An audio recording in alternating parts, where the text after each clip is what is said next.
Hello students, welcome to SMV classes. My name is Nikki Hada. कैसे हैं आप सभी? I hope you each and everyone are absolutely fit and fine. आपको पता है कि हमारा चल रहा है मॉर्फोलॉजी ऑफ फ्लावरिंग प्लांट वाला चैप्टर, और उसमें हम अब तक क्या कर चुके हैं? हम देख चुके हैं बेटा कि स्टेम क्या है, लीफ क्या है, रूट क्या है, इनके मॉडिफिकेशन क्या है, फंक्शंस क्या है। साथ में हमने लास्ट लेक्चर में बेटा डिस्कस किया है कि फ्लावर का स्ट्रक्चर कैसा होता है, उसमें कौन से एसेंशियल पार्ट्स हैं, नॉन एसेंशियल पार्ट्स हैं, और वो किस तरह से काम आते हैं आपके किस में रिप्रोडक्शन करने में। फ्लावर कैसे बनता है, कैसे फ्लावर के अंदर रिप्रोडक्टिव यूनिट उसको बोला गया है, कहाँ पे हमारा फीमेल पार्ट प्रेजेंट है, कहाँ पे हमारा मेल पार्ट प्रेजेंट है। यानी कि हमने एंड्रोशियम और गाइनोशियम से रिलेटेड बातें भी की है। आज बेटा हम उसी फ्लावर के पार्ट को आगे डिस्कस करने वाले हैं, क्योंकि आपको पता है वहां पर नॉन एसेंशियल पार्ट्स थे जिन्हें हमने क्या बोला था, कैलिक्स और कोरोला बोला था। कैलिक्स और कोरोला जो होता है बेटा, वो किस तरह से फ्यूज होते हैं या सेपरेट होते हैं, इसके बारे में हम डिस्कस करेंगे। एंड्रोशियम और गाइनोशियम पढ़ने वाले हैं आज, और इसी लेक्चर को आगे बढ़ाते हुए हम इसी लेक्चर में बेटा सीड और फ्रूट के बारे में भी डिस्कस करने वाले हैं। सो स्टार्ट्स, आप रेडी हैं? चलिए तो स्टार्ट करते हैं। फ्लावर का पार्ट यानी कि पार्ट्स ऑफ फ्लावर, जिसमें कैलिक्स और कोरोला, एंड्रोशियम और गाइनोशियम को पढ़ते हैं। So students, are you ready?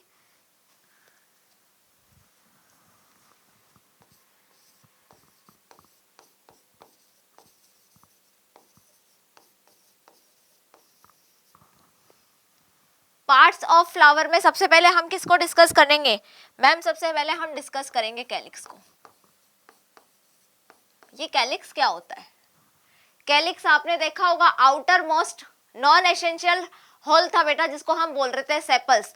तो सेपल्स का अरेंजमेंट, या फिर मैं बोलूं group of sepals, is called calyx. क्या होता है बेटा कैलिक्स? कैलिक्स होता है कलेक्शन ऑफ सेपल्स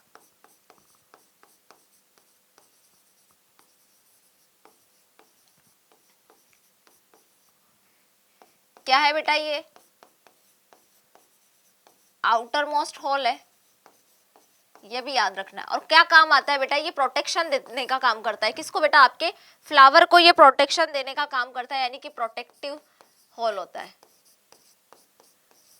अब ये जो कैलिक्स है आपका, ये कैलिक्स बेटा दो कंडीशंस में प्रेजेंट हो सकता है फ्लावर के अंदर। कैसे प्रेजेंट हो सकता है? अगर आपका कैलिक्स कैसा है बेटा, फ्यूज्ड कंडीशन में है, यानी कि आपके जो सेपल्स हैं, फ्लावर के अंदर जो सेपल्स प्रेजेंट हैं, वो सेपल्स आपस में एक दूसरे से फ्यूज हो जाते हैं, जुड़ जाते हैं, तो इस कंडीशन को क्या बोलते हैं? या फिर क्या हो सकता है बेटा, ये जो कैलिक्स है यानी कि सेपल्स हैं, वो फ्री फॉर्म में भी प्रेजेंट हो सकते हैं। तो अगर सेपल्स फ्यूज हो जाते हैं तो बेटा इस कंडीशन को हम बोलते हैं गेमोसिफेलस। गेमोसिफेलस बोला जाता है। और अगर आपके सेपल्स जो है वो फ्री है, एक दूसरे से फ्यूज नहीं करते हैं, तो बेटा इस कंडीशन को हम बोलते हैं पॉलीसिफेलस। क्या बोलते हैं? पॉलीसिफेलस।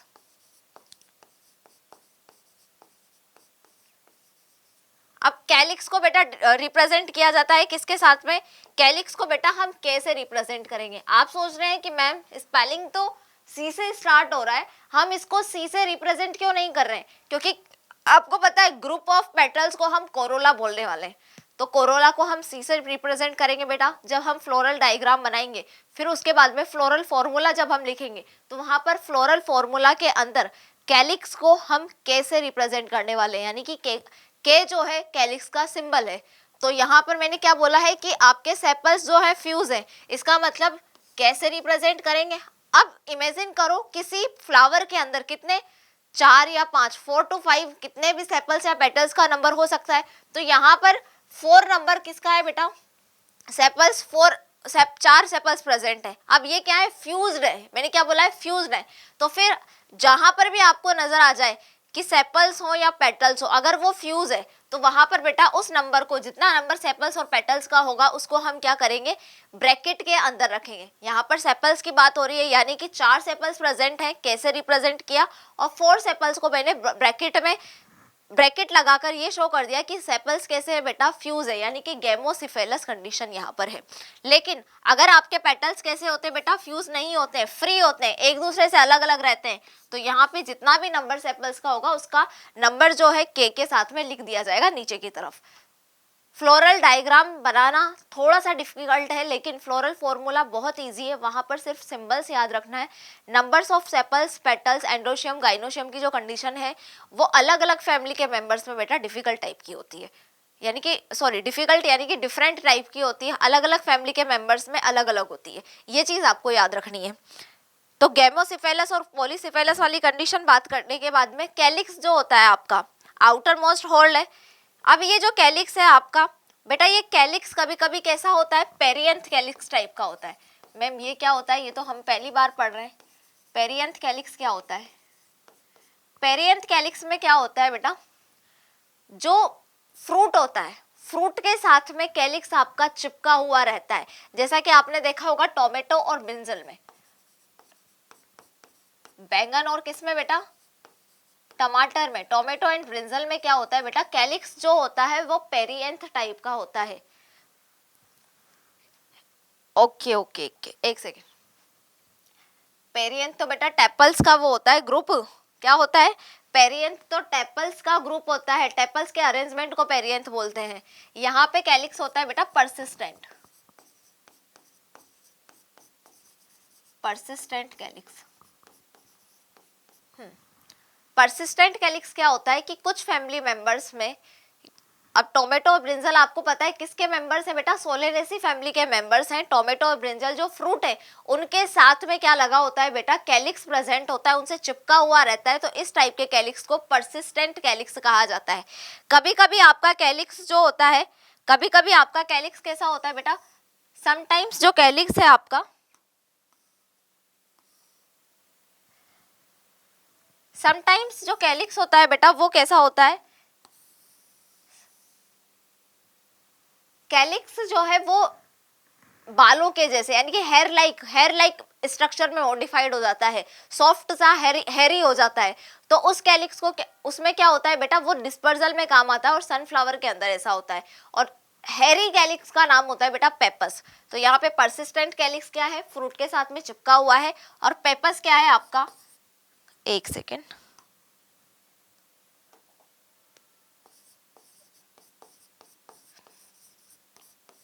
पेपस क्या होता है बेटा, मैम पेपस होता है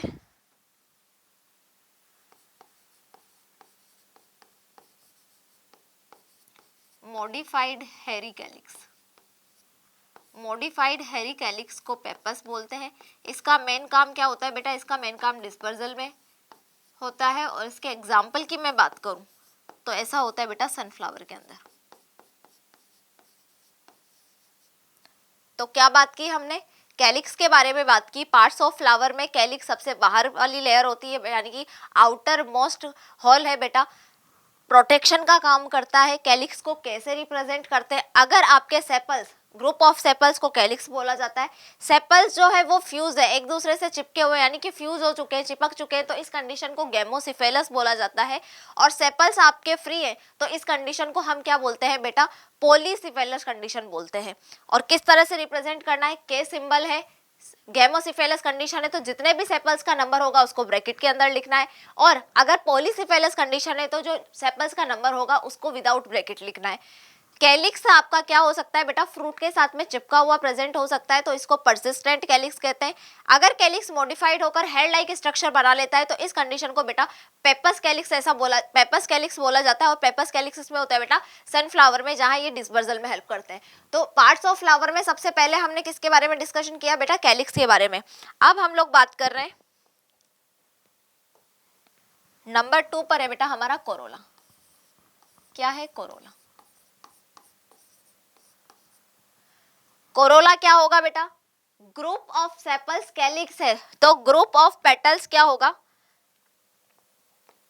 ग्रुप ऑफ पेटल्स आपका होगा कोरोला,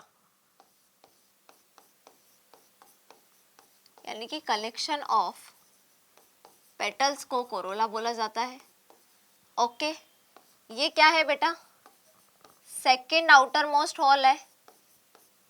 इसका भी काम क्या होता है बेटा, ये थोड़ा प्रोटेक्टिव होता है, लेकिन प्रोटेक्टिव होने के साथ साथ में ये क्या होता है बेटा, ब्राइट भी होता है, यानी कि अलग अलग कलर के, तुमने देखा होगा ना blue colour, red colour, pink colour, yellow colour, तो वो जो फ्लावर का कलर है वो किसकी वजह से बेटा, कोरोला, यानी कि वो क्या है, कोरोला है। और ये क्या होते हैं, ब्राइट कलर होते हैं। और इनका ब्राइट होना क्यों जरूरी है, क्योंकि ये क्या करते हैं बेटा, इंसेक्ट को अट्रैक्ट करने का काम करते हैं, इंसेक्ट्स को अट्रैक्ट करते हैं। अब कैलिक्स को किससे रिप्रेजेंट करेंगे, सी से, लेकिन उससे पहले हम बात करते हैं कि कैलिक्स भी क्या हो सकता है बेटा, फ्री और फ्यूज कंडीशन में प्रेजेंट हो सकता है, फ्री हो सकता है और क्या हो सकता है बेटा, फ्यूज कंडीशन में प्रेजेंट हो सकता है। तो इन केस आपका कैलिक्स क्या है बेटा, फ्यूज्ड है, या फिर कैलिक्स कैसा होगा आपका, फ्री होगा। तो फ्यूज्ड कैलिक्स को क्या बोलेंगे बेटा, गैमोपिटेलस। क्या बोला जाता है बेटा, गैमोपिटेलस।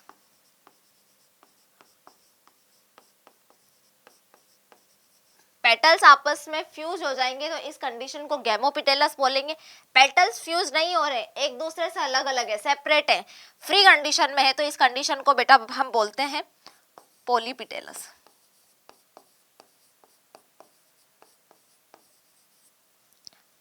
किससे रिप्रेजेंट करना है, सी से रिप्रेजेंट करना है, यानी कि नंबर ऑफ पेटल्स 4 है, 4 नंबर है, तो उसको ब्रैकेट में लिखकर गैमोपिटेलस कंडीशन। और अगर फ्री है, 4 है आपके पेटल्स, और ये क्या है बेटा, फ्री कंडीशन में, एक दूसरे से फ्यूज नहीं है, तो विदाउट ब्रैकेट इनको लिखा जाता है।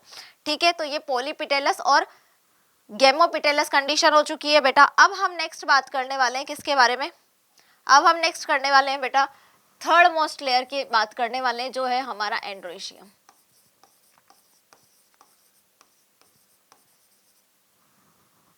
नॉन एसेंशियल पार्ट में कैलिक्स और कोरोला हमने पढ़ लिया है।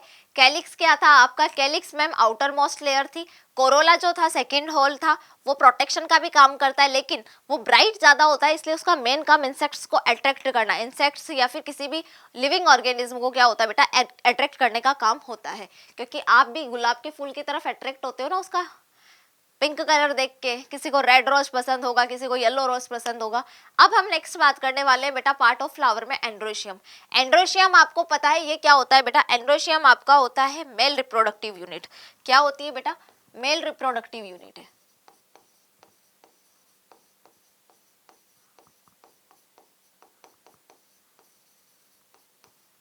और कलेक्शन ऑफ स्टेमन को, किसको बेटा, कलेक्शन ऑफ स्टेमन को क्या बोला जाता है आपका, एंड्रोशियम बोला जाता है। इसको ए, इसका सिंबल जो है वो ए होता है बेटा, ए से डिनोट करते हैं, कलेक्शन ऑफ स्टेमन। अब इस स्टेमन के स्ट्रक्चर की अगर मैं बात करूं तो स्टेमन का स्ट्रक्चर जो होता है बेटा, उसमें क्या होता है, इस तरह की स्ट्रक्चर प्रेजेंट होती है।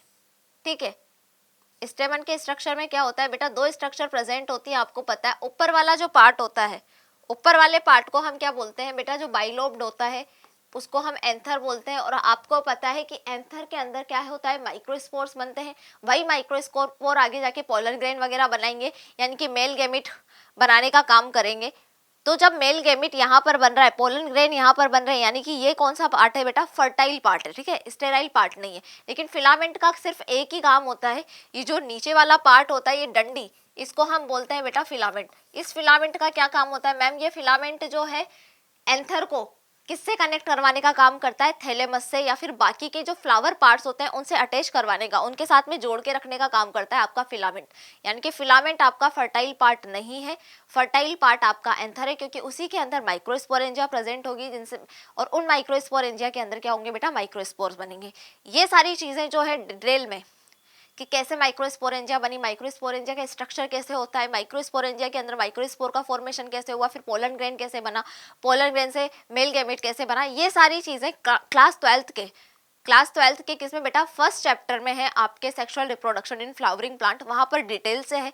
तो अभी आपको जितनी नीड है इस चैप्टर में इन चीजों को जानने की, वो मैं आपको बहुत डिटेल में बताने वाली हूँ। बट जो बाकी की चीजें हैं बेटा, जो डिटेल है sexual reproduction in flowering plant में मेल और फीमेल रिप्रोडक्टिव यूनिट, क्योंकि वो रिप्रोडक्शन से रिलेटेड ही यूनिट है, तो वहां पर हम जाकर क्या करने वाले हैं बेटा, बहुत डीपली स्टडी करने वाले हैं एंड्रोशियम और गाइनोशियम को। फिलहाल यहाँ के लिए आप इतना ध्यान रखिए जितना मैं आपको बता रही हूँ। मैंने क्या बताया कि यहाँ पे एंथर जो है वो फर्टाइल पार्ट है और फिलामेंट आपका स्टेराइल पार्ट है। जो क्या करता है, फिलामेंट बाकी फ्लावर पार्ट से एंथर को एड करके रखने का काम करता है, यानी कि जोड़ के रखने का काम करता है। अब ये जो एंथर है बेटा, ये एंथर, इसमें क्या होता है बेटा, माइक्रोस्पोरेंजिया होती है और 4 माइक्रोस्पोरेंजिया होती है, इसलिए इसको टेट्रास्पोरेंजिएट बोलते हैं। एंथर में टेट्रास्पोरेंजिएट होती है, 2 लोब प्रेजेंट होती है, यानी कि आपका जो एंथर है वो बाइलोब्ड होता है, और 2 थीका यहाँ पर प्रेजेंट होते हैं, यानी कि डाइथीकस कंडीशन। डाइथीकस होता है आपका एंथर, बाइलोब्ड होता है और टेट्रास्पोरेंजिएट होता है। किसका बेटा, एंजियोस्पर्म्स के एंथर की बात कर रहे हैं हम, ठीक है। अब हम बात करते हैं कि एंथर जो है वो कैसे बाकी फ्लावर के पार्ट से जुड़ता है, एंथर का टाइप क्या क्या होता है।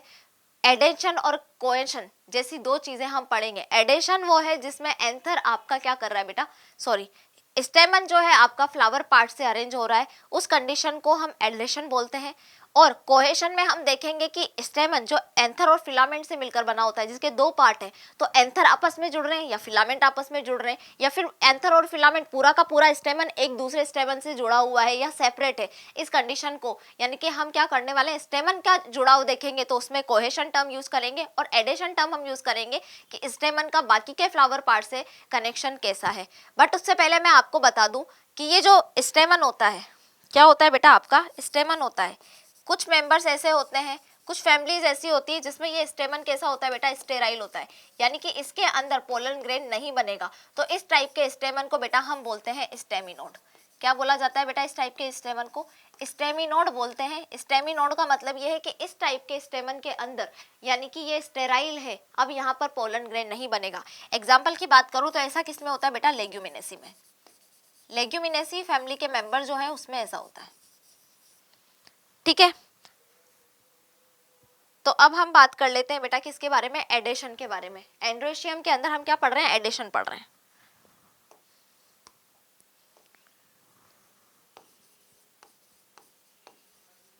Addition of stamen. तो आपका स्टेमन जो है वो 2 चीजों से कनेक्ट हो सकता है बेटा। इन केस ये किससे कनेक्ट हो रहा है बेटा, पेटल्स से जाकर कनेक्ट हो रहा है, तो इस कंडीशन को हम बोलते हैं एपीपिटेलस। पेटल्स से आपका क्या जुड़ रहा है बेटा, स्टेमन, तो हम बोलेंगे इसको एपीपिटेलस कंडीशन। एक second,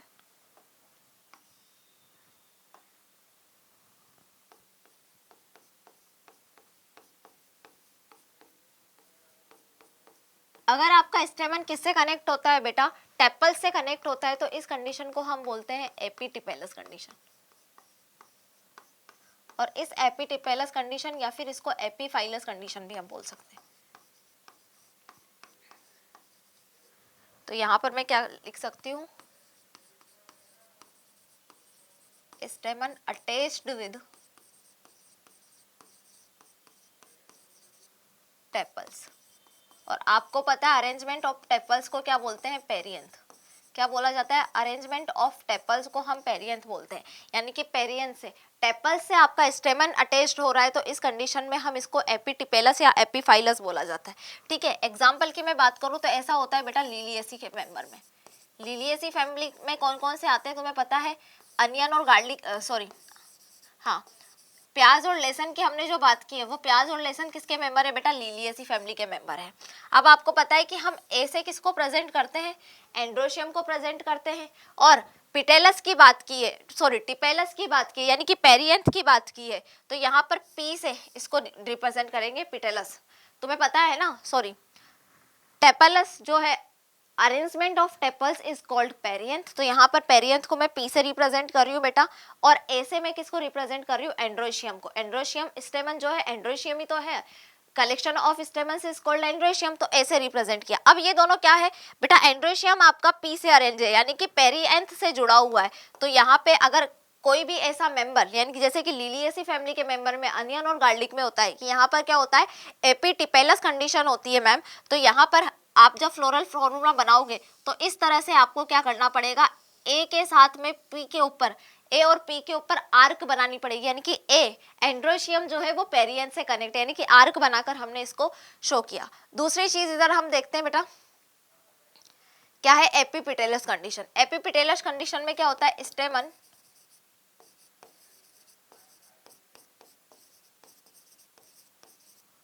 attached with petals. Petal से अरेंज हो रहा है आपका क्या बेटा, स्टेमन्स। एग्जाम्पल की बात करूँ तो सोलेनेसी फैमिली, आलू फैमिली आपको पता है, जिसमें क्या आता है हमारा पोटैटो, टोमेटो, ब्रिंजल। तो सोलेनेसी फैमिली के मेंबर्स क्या होते हैं बेटा, उसका जो एंड्रोशियम होता है वो किससे अटैच होता है बेटा, एंड्रोशियम जाके मैम पेटल्स से कनेक्ट होता है। एंड्रोशियम किससे कनेक्ट होता है बेटा, पेटल से। और आपको पता है group of petals is called Corolla. क्या बोलते हैं, ग्रुप ऑफ पेटल्स को कोरोला, यानी कि कोरोला से मतलब है कि हम इसको किससे, पेटल्स को सी से डिनोट करेंगे, और यहाँ पर सी से डिनोट करने के लिए यानी कि ये दोनों आपस में आर्क बनाएंगे। इनको इस तरह से आर्क की फॉर्म में हम शो करेंगे कि ये एंड्रोशियम जो है वो किससे, कोरोला से जुड़ा हुआ है, यानी कि पेटल्स से जुड़ा हुआ है। तो ये एडेशन ऑफ स्टेमन देखा है। अब हम कोहेशन ऑफ स्टेमन की बात करें, किसकी बात करें बेटा, कोहेशन ऑफ स्टेमन की।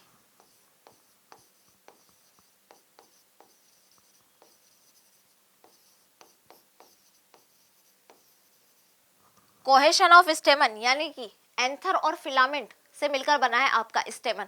अब ये एंथर एंथर आपस में जुड़े हुए, फिलामेंट फिलामेंट आपस में जुड़े हुए, या फिर एंथर और फिलामेंट दोनों आपस में जुड़े, या फिर एक स्टेमन यानी कि एक स्टेमन के अंदर एंथर और फिलामेंट दोनों प्रेजेंट होता है, तो एक स्टेमन दूसरे स्टेमन से जुड़ा हुआ है या फिर सेपरेट है। ये कंडीशन को हम क्या बोलते हैं, कोहेशन टर्म यूज करते हैं। और इस कोहेशन के बिहाफ पर क्या बेटा, इस कोहेशन के बिहाफ पर आप देखेंगे स्टेमन चार तरह के होते हैं बेटा। स्टेमन्स में हम चार टर्म्स पढ़ने वाले हैं। नंबर फर्स्ट टर्म है बेटा पॉलीएंड्रस कंडीशन।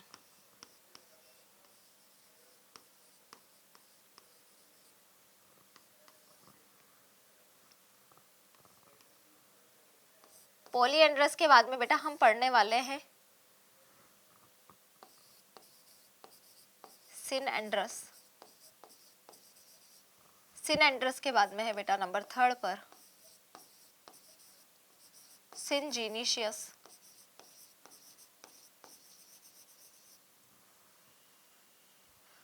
और नंबर फोर्थ पर है बेटा एडेल्फस कंडीशन।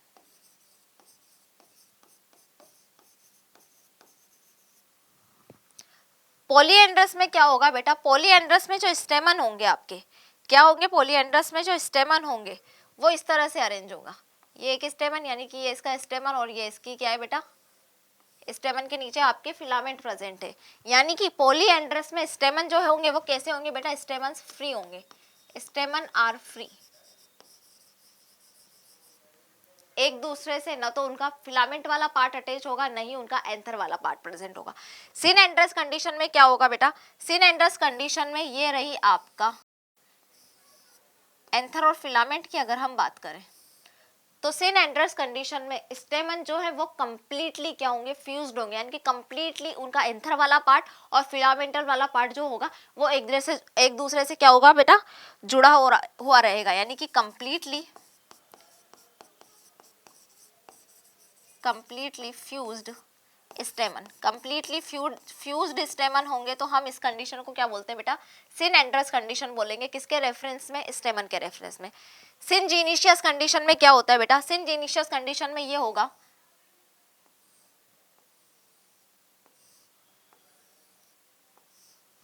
सिनजीनिशियस कंडीशन में होता है बेटा कि जो स्टेमन होता है उसमें एक स्टेमन दूसरे स्टेमन के साथ में एंथर जो उनका ऊपर वाला पार्ट होता है, एंथर एक दूसरे से जुड़े रहेंगे लेकिन इनके फिलामेंट क्या होंगे बेटा, सेपरेट होंगे। तो इस कंडीशन को सिनजीनिशियस कंडीशन कहा जाता है। और एडेल्फस कंडीशन में मैं आपको बता दूं कि एडेल्फस कंडीशन में एंथर तो फ्री रहेंगे, एंथर क्या रहेंगे बेटा, एंथर फ्री रहेंगे, एंथर किसी भी चीज से कनेक्ट नहीं होंगे, लेकिन इन एंथर का क्या होगा, फिलामेंट आपस में जुड़ा रहेगा, एक दूसरे से फ्यूज करेगा। तो इस कंडीशन को एडेल्फस कंडीशन कहेंगे। एडेल्फस कंडीशन में आगे भी और चीजें आती है। एडेल्फस कंडीशन में जो एडेल्फस है उसमें फिलामेंट एक दूसरे से जो जुड़े हुए हैं, ये एक ही गुच्छा बना रहे हैं तो मोनो एडेल्फस कंडीशन। एक से दो गुच्छे बना रहे हैं, दो गुच्छों में एडेल्फस टर्म्स प्रेजेंट है जहां पे फिलामेंट जुड़े हुए हैं, एंथर फ्री है, तो डाई एडेल्फस। और इसी तरह के काफी सारे एडेल्फस प्रेजेंट होते हैं तो उसको मोनो एडेल्फस कंडीशन कहते हैं। तो एडेल्फस को हम देखने वाले हैं अभी। सिनजीनियस में लिख लेती हूँ बेटा। सिनजीनियस में क्या हो रहा है बेटा कि एंथर फ्यूज्ड हो रहा है, एंथर फ्यूज्ड और फिलामेंट जो है वो फ्री है।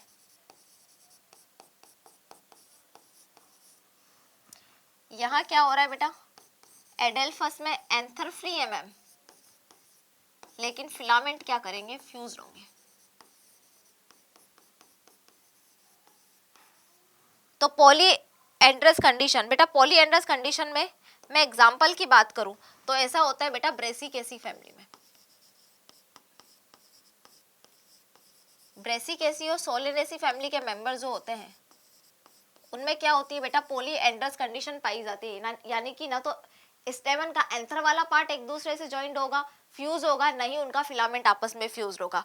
सिनएंड्रस कंडीशन की मैं बात करूं तो बेटा जो आपको पसंद नहीं है उन मेंबर्स में ऐसा होता है, उस फैमिली के मेंबर में, कुकुरबिटेसी जो फैमिली है उसमें क्या होता है बेटा, कुकुरबिटेसी फैमिली के मेंबर्स में जो घिया तोरी कद्दू वाली फैमिली है उसमें क्या होगा बेटा कि वो पूरा का पूरा यानी कि स्टेमन पूरी तरह से कंप्लीटली तरीके से फ्यूज्ड होगा। सिंजीनियस कंडीशन में क्या होता है बेटा, एंथर फ्यूज हो रहे हैं, फिलामेंट फ्री है इनका।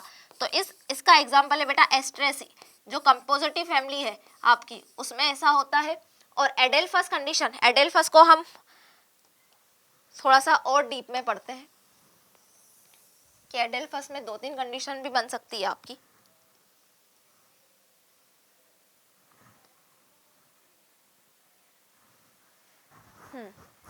एडेल्फस में देखो क्या होता है, एडेल्फस कंडीशन को इधर देखो आप,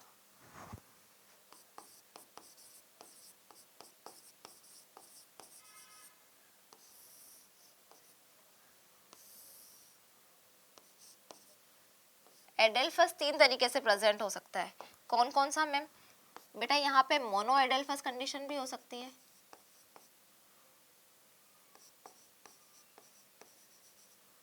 डाई एडेल्फस,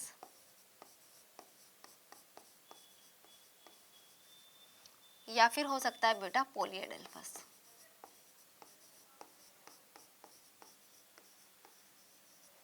ठीक है, मोनो एडेल्फस में क्या होगा कि सारे के सारे एंथर तो आपके फ्री है, फिलामेंट जुड़े हुए हैं, यानी कि एक बंडल आपको दिखाई देगा एडेल्फस का, तो मोनो एडेल्फस। डाई एडेल्फस में क्या होगा बेटा कि एक एडेल्फस बंडल बना हुआ है, एक एडेल्फस बंडल बना हुआ है जिसमें एंथर तो फ्यूज नहीं होंगे, फिलामेंट फ्यूज है, और आपका एक स्टेमन जो है बेटा वो क्या है, सेपरेट है, यानी कि 2 तरह के एडेल्फस बंडल होंगे, तो डाई एडेल्फस। पॉली एडेल्फस में क्या होगा कि बहुत सारे एडेल्फस कंडीशन सिचुएशन जो होती हैं वो प्रेजेंट होंगी इस तरह से, ये यहाँ पे 2 से ज्यादा बंडल्स, तो ये पॉली एडेल्फस कंडीशन। एग्जाम्पल की मैं बात करूं मोनो एडेल्फस में, तो मोनो एडेल्फस का एग्जाम्पल है बेटा मालवेसी फैमिली, और मालवेसी में 3 ही मेंबर को दिया हुआ है आपके एनसीईआरटी में। कौन कौन सी, कॉटन है, चाइना रोज है, और क्या है बेटा, फिंगर है, लेडी फिंगर है आपकी। डाई एडेल्फस कंडीशन होती है बेटा लेग्यूमिनेसी फैमिली के मेंबर में,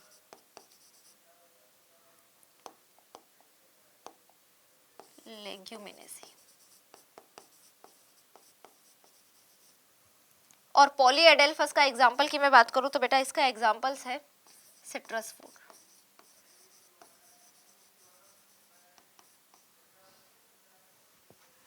अब ये डाई एडेल्फस कंडीशन है वो आपको मेनली यहाँ पर दिखाई देगी लेग्यूमिनेसी के मेंबर्स में बेटा, और ये कंडीशन काफी बार पूछी भी हुई है। डाई एडेल्फस कंडीशन में लेग्यूमिनेसी में बेटा फिक्स पूछा गया है कि यहाँ पर जो आपके स्टेमन्स होते हैं वो किस फॉर्म में अरेंज होते हैं, किस तरह से बंडल होते हैं। तो बेटा यहाँ पर आपको देखने को मिलेगा कि डाई एडेल्फस कंडीशन लेग्यूमिनेसी जिसमें सोयाबीन पी वगैरह आपके आते हैं, तो बेटा यहाँ पे 9+1 अरेंजमेंट होता है। 9 जो होते हैं वो फ्यूज होते हैं इसलिए इनको ब्रैकेट में लिखा जाता है, और एक स्टेमन जो होता है वो सेपरेट होता है। यहाँ मैंने 4 ही बनाए, इस तरह के 9 होते हैं बेटा यहाँ पे प्रेजेंट, क्या आपके स्टेमन, और वो 9 क्या होते हैं, एक साथ जुड़े हुए एक बंडल बना रहे, और एक जो है वो बिल्कुल सेपरेट है।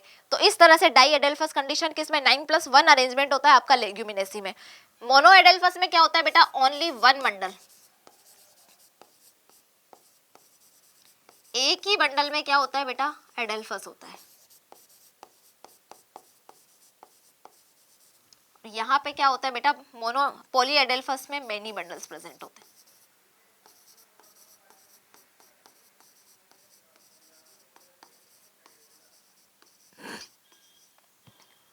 क्या बात की मैंने, दोबारा से समझो। क्योंकि मुझे पता है ये चैप्टर इजी बहुत है बेटा। देखा जाए तो इस पूरे चैप्टर में क्या हो रहा है, बार बार फ्लो चार्ट बनते हुए हमें दिखाई दे रहे हैं।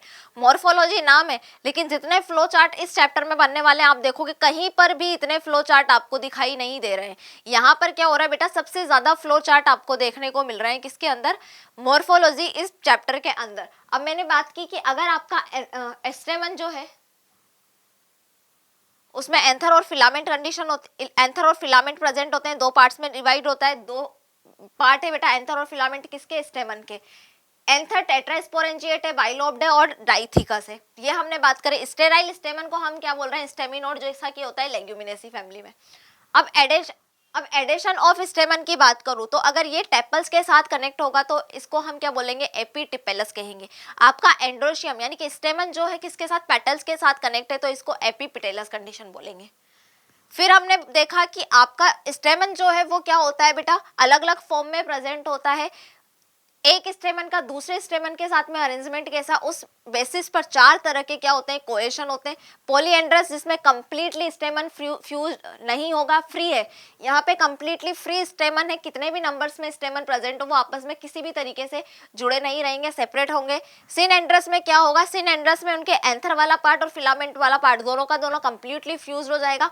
सिनजीनिशियस में क्या हो रहा है बेटा कि सिर्फ एंथर वाला पार्ट मैम फ्यूज होगा, फिलामेंट जो है वो फ्री रहेगा। एडेल्फस में हमने बताया कि एंथर वाला पार्ट जो है वो क्या रहेगा, सेपरेट रहेगा और इनके फिलामेंट एक दूसरे से फ्यूज करेंगे। अब एडेल्फस कंडीशन जो होती है वो तीन तरह की हो सकती है। एक एडेल्फस बंडल बन रहा है तो मोनो एडेल्फस इसको बोलेंगे।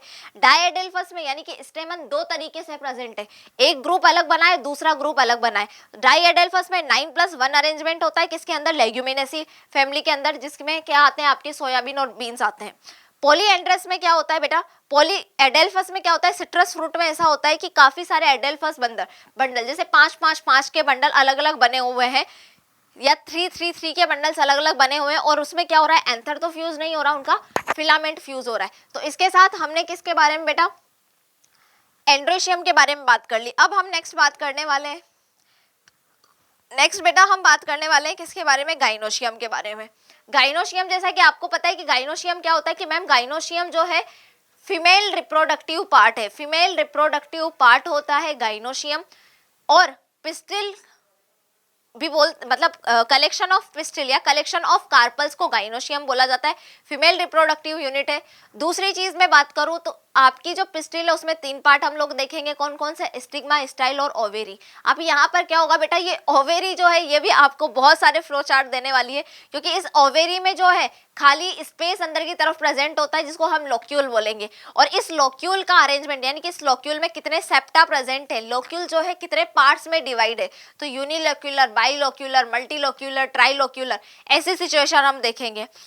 फिर लोक्यूल्स के बाद में आप देखोगे जो आपका कार्पल है, वो कार्पल या पिस्टिल है, वो आपस में एक दूसरे से एक नंबर में प्रेजेंट है या एक से ज्यादा कार्पल पिस्टिल प्रेजेंट है, तो वही हम वहां पर क्या पढ़ेंगे कि आपकी जो कार्पल या पिस्टिल है वो एक नंबर में प्रेजेंट है यानी कि आपकी यूनिकार्पलरी कंडीशन है, एक से ज्यादा है तो मल्टी कार्पलरी कंडीशन है, दो कार्पल्स प्रेजेंट है किसी बी फ्लावर के अंदर तो बाई कार्पलरी कंडीशन है। अब ये बाई कार्पलरी या मल्टी कार्पलरी जो कंडीशन होती है जिसमें पिस्टिल्स के नंबर अलग अलग हैं, तो वहां पे वो फ्यूज हैं, उनकी ओवेरी आपस में फ्यूज है या फिर फ्री है, तो उसके नाम अलग अलग है। यानी कि इस चैप्टर में आपको क्या मिलने वाले हैं, बहुत सारे फ्लो चार्ट मिलने वाले हैं, लेकिन डरना नहीं है क्योंकि मुझे पता है चीजें याद करने वाली ज्यादा है, यानी कि यहाँ पर आपको याद करना है ज्यादा और ज्यादा से ज्यादा इस चैप्टर का क्या करना है, रिवीजन करना है। अदरवाइज ये चैप्टर इतना इजी है बेटा, 3 क्वेश्चन पूरे 12 नंबर का मिनिमम ये क्या कर रहा है, आपको वेटेज दे रहा है। 3 क्वेश्चन अगर आपने ढंग से पढ़े हैं तो यहाँ पर गलत होने का बिल्कुल भी चांसेस नहीं होता है इस चैप्टर में। तो हम क्या पढ़ने वाले हैं बेटा, हम पढ़ने वाले हैं अब गाइनोशियम के बारे में। अच्छा, एक चीज मैंने यहाँ पर स्टेमन के बारे में नहीं बताई कि स्टेमन का जो साइज होता है ये भी वेरी करता है। क्या होता है बेटा, स्टेमन का साइज भी वेरी करता है। मैम कैसे वेरी करता है, एक सेकेंड मैं बताती हूँ तुम्हें कैसे वेरी करता है। इधर वाले बॉक्स में आ जाओ, तो दिखाई तो देगा नहीं है, हाँ देगा। तो क्या होता है बेटा, स्टेमन के साइज में भी क्या होती है, वेरिएशन होती है। कुछ मेंबर्स ऐसे होते हैं जिनके स्टेमन के साइज में वेरिएशन होती है। और इसमें मैं बात करूं तो इसमें बेटा एग्जाम्पल है आपके मस्टर्ड और एक एग्जाम्पल है बेटा साल्विया। यहाँ पे साल्विनिया नहीं है, मैंने बोला है साल्विया है, यानी कि ये टेरिडोफाइट्स नहीं है, ये हम एंजियोस्पर्म्स की बात कर रहे हैं। मस्टर्ड और साल्विया में क्या होता है बेटा, जो स्टेमन होते हैं मस्टर्ड में तो 2+4 का अरेंजमेंट होता है और यहाँ पर 2+2 की कंडीशन में प्रेजेंट होते हैं। ये वाले क्या होते हैं बेटा, जो आउटर होते हैं, आउटर वाले स्टेमन होते हैं, उनका साइज कैसा होता है बेटा, उनका साइज होता है आपका शॉर्ट। और जो अंदर वाले इनर वाले होते हैं, किसके अंदर, मस्टर्ड के अंदर 4 स्टेमन अंदर के साइड में प्रेजेंट होते हैं, यानी कि 2 लेयर बनाते हैं। तो ये क्या होते हैं बेटा, ये इनर वाले होते हैं। और इनर वाले जो यहाँ पे स्टेमन होते हैं, इनका साइज जो होता है बेटा बाहर वालों के कंपेयर में लॉन्ग होता है, ये लॉन्गर होते हैं। यहाँ साल्विया में भी ऐसा ही होता है बेटा, आउटर और इनर 2 तरह की लेयर बनाते हैं आपके क्या, स्टेमन। तो आउटर वाले यहाँ पर भी बेटा शॉर्ट होते हैं और इनर वाले इसमें क्या होते हैं बेटा, लॉन्ग होते हैं।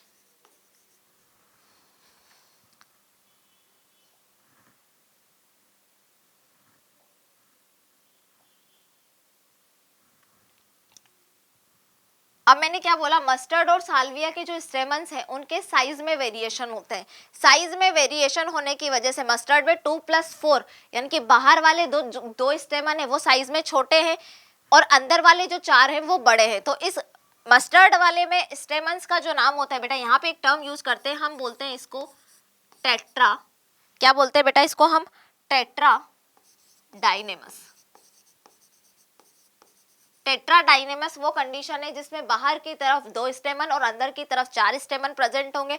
बाहर वाले 2 जो है अंदर वालों से क्या होंगे बेटा, साइज में छोटे होंगे, यानी कि स्टेमन्स के साइज में क्या होंगे, वेरिएशन होंगे। अंदर की तरफ 2 और बाहर की तरफ भी 2 है साल्विया में, तो इस कंडीशन को बेटा हम बोलते हैं डाई एंड्रस। एक सेकेंड,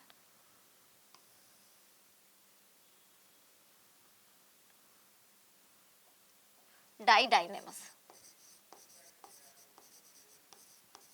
तो आपको पता होना चाहिए कि साल्विया में जो स्टेमन्स होते हैं वो डाई डायनेमस कंडीशन में प्रेजेंट होते हैं और मस्टर्ड के जो स्टेमन्स होते हैं वो कैसे, टेट्रा डायनेमस कंडीशन में प्रेजेंट होते हैं। तो ये स्पेशल है, इसको याद कर लेना, ये क्वेश्चन आया भी हुआ है, ऐसा नहीं है कि नहीं आया है। तो अब हम बेटा नेक्स्ट किसकी बात कर रहे हैं, हम मैम हम बात कर रहे हैं अब गाइनोशियम की। किसकी बात कर रहे हैं बेटा, हम गाइनोशियम की बात कर रहे हैं।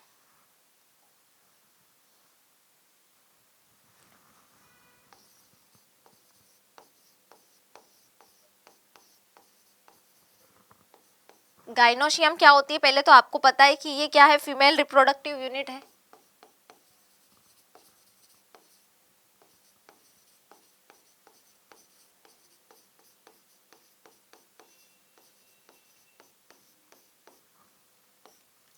दूसरी बात, it is consist of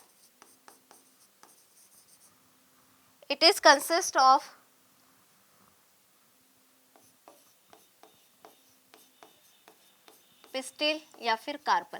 carpel या पिस्टिल्स का जो ग्रुप होता है उसको हम क्या बोलते हैं बेटा, गाइनोशियम बोलते हैं। और आपको पता है गाइनोशियम है तो इसको किससे रिप्रेजेंट करेंगे हम, इसका सिंबल फ्लोरल फॉर्मूला में जी होगा।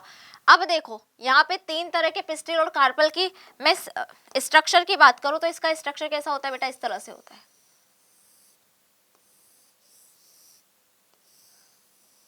इस तरह से इसका स्ट्रक्चर होता है।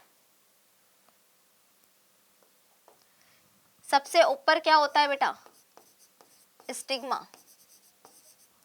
बीच वाली ये डंडी, इसको बोलते हैं बेटा स्टाइल। और ये नीचे की तरफ का जो मटके वाला पार्ट होता है जिसमें सारा का सारा क्या होगा, रिप्रोडक्शन होगा। आपका फीमेल जो गैमीट है वो एग सेल जो है ये ओवेरी के अंदर प्रेजेंट होगी, ठीक है। तो स्टिग्मा स्टाइल ओवेरी में बेटा यहाँ पे क्या होता है आपका कार्पल या पिस्टिल के 3 पार्ट्स होते हैं।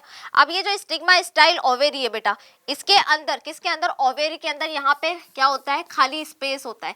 इस खाली स्पेस को हम क्या बोलते हैं, अभी मैंने बताया था, इस खाली स्पेस को लोक्यूल बोलते हैं।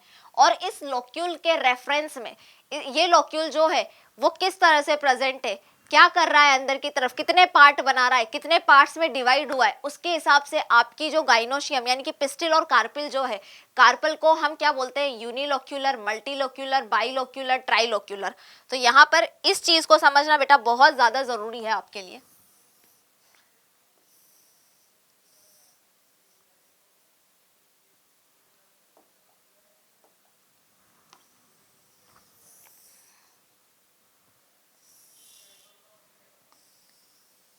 लोक्यूल वाली चीज को देख लेते हैं बेटा।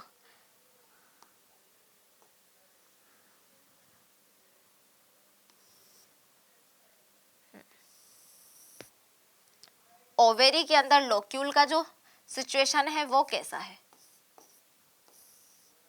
देखिए बेटा, यहाँ पे ओवेरी के अंदर लोक्यूल की प्रेजेंस की वजह से इसको यूनिलोक्यूलर, बाइलोक्यूलर,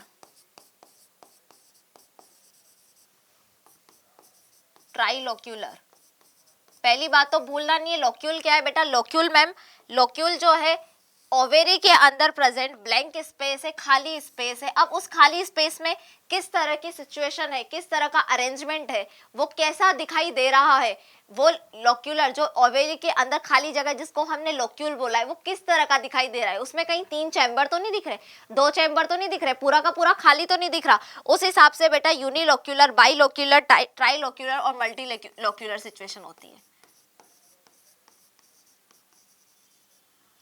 यूनिलोक्यूलर में क्या होगा बेटा, इस तरह का आपका जो कार्पल होगा वो इस तरह का, पिस्टिल जो है वो इस तरह का दिखाई दे रहा है। बाइलोक्यूलर में क्या होगा, जो आपका पिस्टिल होगा उसमें किस तरह से, इस तरह का बीच में, यानी कि 1 और ये 2, यानी कि 2 पार्ट्स दिखाई दे रहे हैं किसके अंदर, ओवेरी के अंदर। 2 ओवेरी जो है 2 पार्ट्स में डिवाइड हो गई है, किसमें, बाइलोक्यूलर में।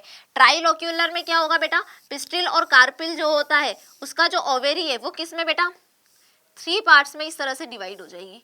ठीक है, तो ये कंडीशन ट्राइलोक्यूलर। और मल्टीलोक्यूलर में क्या होगा बेटा, पिस्टिल के अंदर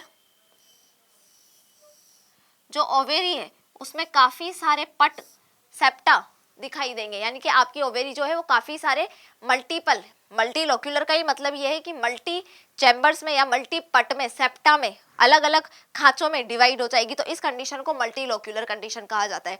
ठीक है, तो ये ओवेरी जो है, इस ओवेरी के अंदर खाली जगह को लोक्यूल बोला था, और इस लोक्यूल में अगर ये पूरा का पूरा खाली है तो यूनिलोक्यूलर है, अगर ये 2 पार्ट्स में ओवेरी को डिवाइड कर पा रहा है तो बाइलोक्यूलर, 3 पार्ट्स में डिवाइड कर लिया तो ट्राइलोक्यूलर, और अगर ये स्पेस जो है वो अलग अलग सेप्टा जैसा दिखाई दे रहा है, अलग अलग चैम्बर हमें दिखाई दे रहे हैं, तो मल्टीलोक्यूलर कंडीशन। अब ये जो गाइनोशियम है बेटा आपका, इस गाइनोशियम में क्या होता है,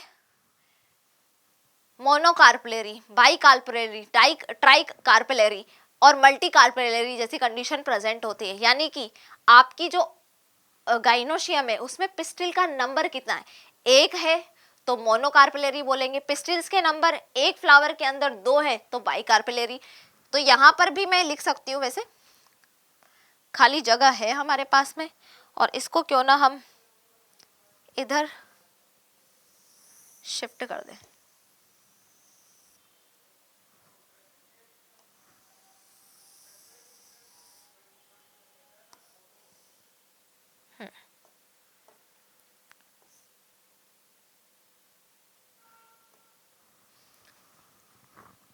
तो आपका क्या बेटा, गाइनोशियम,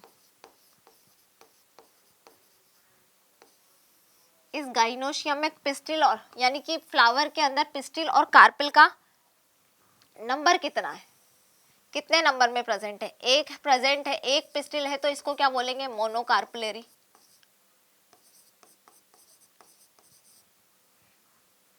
2 है तो इसको क्या बोलेंगे बेटा, बाइकार्पलेरी।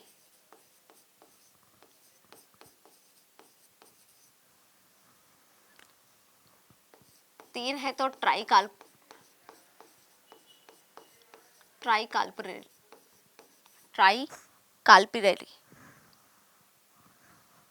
और 3 से ज्यादा है यानी कि मल्टी कार्पिलेरी कंडीशन प्रेजेंट है।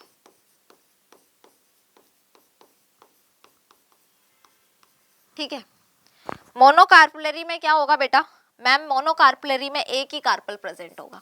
क्या होगा, 1 ही कार्पल प्रेजेंट होगा। मोनोकार्पलरी कंडीशन में। अब बाइकार्पलरी में नाम से ही पता चल रहा है इधर 2, इधर 3 और इधर 3 से ज्यादा, तो बाइकार्पलरी, ट्राइकार्पलरी और मल्टीकार्पलरी कंडीशन होती है। अब ये जो है, जब एक ही कार्पल प्रेजेंट है ना, तो वो क्या है, फ्री कंडीशन में प्रेजेंट होगी ना, तो वो फ्री है ना वो फ्यूज है।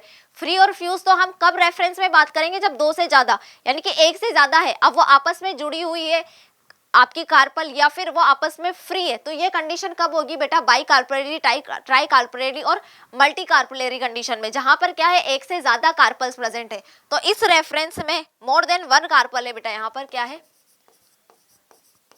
More than 1 carpel. तो यहां पर क्या होता है आपका बेटा, ये मोर देन 1 कार्पल जहां पे भी होगा वो क्या होगी, फ्यूज और फ्री कंडीशन में होंगी, कि जहां पर बात ही हमने किसकी की है, एक की है।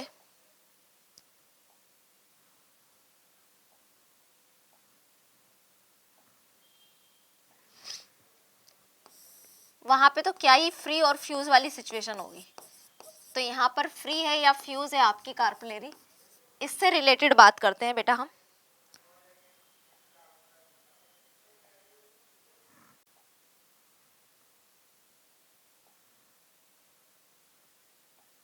कलरों को क्या हो रहा है बेटा, फ्री होगी तो इस कंडीशन को हम बोलेंगे एपोकार्पस,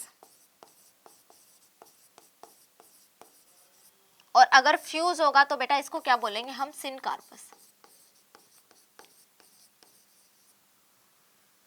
क्या बोला मैंने बोला कि लोक्यूल की, ओवेरी के अंदर जो लोक्यूल खाली जगह है, उस बिहाफ पर आपकी ओवेरी जो है वो कैसी हो सकती है, यूनिलोक्यूलर, बाइलोक्यूलर, मल्टीलोक्यूलर, ट्राइलोक्यूलर।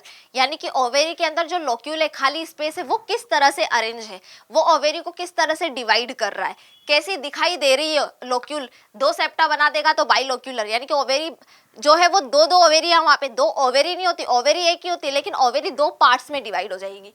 ट्राइलोक्यूलर में क्या होगा, ओवेरी जो है आपकी वो 3 पार्ट्स में डिवाइड हो जाएगी। वैसे ही हमने बोला कि पिस्टिल या कार्पल का जो नंबर होता है किसी भी फ्लावर में वो कितना है, अगर एक कार्पल प्रेजेंट है किसी भी फ्लावर के अंदर तो उसको हम मोनोकार्पलरी, 2 है तो बाई कार्पलरी, 3 है तो ट्राई कार्पलरी, और 3 से ज्यादा है यानी कि तो मल्टी कार्पलरी कंडीशन बोलेंगे, यानी कि मोर देन 1 कार्पल होगा। अब सिंगल कार्पल होगा तो ना तो वो फ्यूज कंडीशन हम उसको बोल सकते हैं, ना फ्री हो सकता है, ना तो उसको, जब एक ही कार्पल है तो उसके लिए फ्री और फ्यूज वर्ड क्यों हम यूज करेंगे। लेकिन जहां पे एक से ज्यादा कार्पल प्रेजेंट है वहां पर सिचुएशन क्या होती है कि हम वहां पे देखें कि वो जो आपका कार्पल है वो एक दूसरे से सेपरेट है या फिर वो फ्यूज हुआ है। अगर ये एक दूसरे से सेपरेट है यानी कि फ्री फ्रॉम में है, तो इस तरह की कार्पल को हम एपोकार्पस बोलेंगे, जहां पर 2 से 1 से ज्यादा कार्पल प्रेजेंट है लेकिन वो आपस में जुड़ी हुई नहीं है, और एक से ज्यादा कार्पल प्रेजेंट है लेकिन वो आपस में क्या हो रही है बेटा, फ्यूज हो रही है, तो इस कंडीशन को सिनकार्पस कंडीशन बोला जाता है। एपोकार्पस के एग्जांपल की मैं बात करूं तो एपोकार्पस का बेटा एग्जांपल है आपका माइसीलिया, माइकेलिया, सॉरी माइसीलिया तो किसमें पढ़ा था हमने, ब्रायोफाइट्स में। तो माइकेलिया बेटा रोज, लोटस, स्ट्रॉबेरी और रोजबेरी।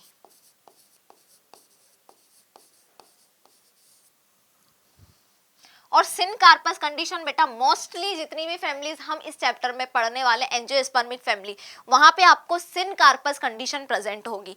तो यानी कि ऐसा कहां पे होता है बेटा, ब्रेसिकेसी फैमिली में, लेग्यूमिनेसी,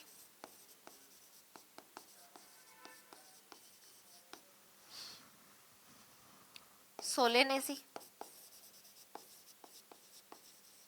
लिलिएसी,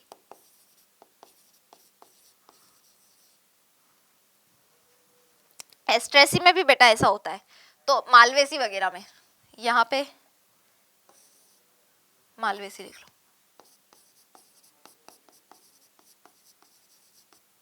एस्ट्रेसी में भी होता है बेटा। अब फ्यूज होगा, अब हम किससे डिनोट करने वाले हैं बेटा, कार्पल को, गाइनोशियम है तो जी से डिनोट करेंगे। अब मान लो यहाँ पर 1 से ज्यादा है तो मान लो 2 है, या फिर आपकी गाइनोशियम, यानी कि गाइनोशियम की बात जब हम कर रहे हैं तो यहाँ पे कार्पल कितने हैं, 2 है या 3 है, तो जी लिख के जी सिंबल यूज करने वाले हैं हम, और 2 और 3 जितना भी नंबर है वो हम लिख देंगे। फ्यूज है, अगर फ्री है बेटा तो बिना ब्रैकेट के, लेकिन अगर फ्री नहीं है तो हम क्या करेंगे बेटा, उसको इस तरह से ब्रैकेट में लिख के बताएंगे कि ये क्या है बेटा, कि मैम ये सिन कार्पस कंडीशन है, सिन कार्पस कंडीशन है, मोर देन वन कार्पल यहाँ पर प्रेजेंट है। अब 2 है तो बाई कार्पलरी कंडीशन है, बाई कार्पलरी सिन कार्पस है, 3 है तो ट्राई कार्पलरी सिन कार्पस है। एपोकार्पस की मैं बात करूं, यानी कि नंबर जो है किसका, कार्पल का, वो है तो मोर देन 1, लेकिन ये आपस में क्या है बेटा, फ्यूज नहीं है, ये आपस में क्या है, सेपरेट है। अब ये जो माइसीलिया होता है, इसके लिए स्पेशल आपको याद रखना है कि ये माइसीलिया क्या होता है, सॉरी माइकेलिया जो होता है बेटा, माइकेलिया में अगर मैं कार्पल की बात करूं तो इसकी कार्पल कैसी होती है बेटा, मल्टी कार्पलरी होता है ये मल्टी कार्पलरी। एपोकार्पस कंडीशन में ये क्या होता है बेटा, प्रेजेंट होता है। तो अभी हमने क्या बात की बेटा, गाइनोशियम में कार्पल्स की हमने बात की। अभी गाइनोशियम में बहुत कुछ बचा हुआ है। क्या बचा हुआ है, सबसे मेन चीज प्लेसेंटेशन यहाँ पे बचा होता है। अभी गाइनोशियम के अंदर हम प्लेसेंटेशन पढ़ने वाले हैं। क्या पढ़ने वाले हैं बेटा, प्लेसेंटेशन पढ़ने वाले हैं।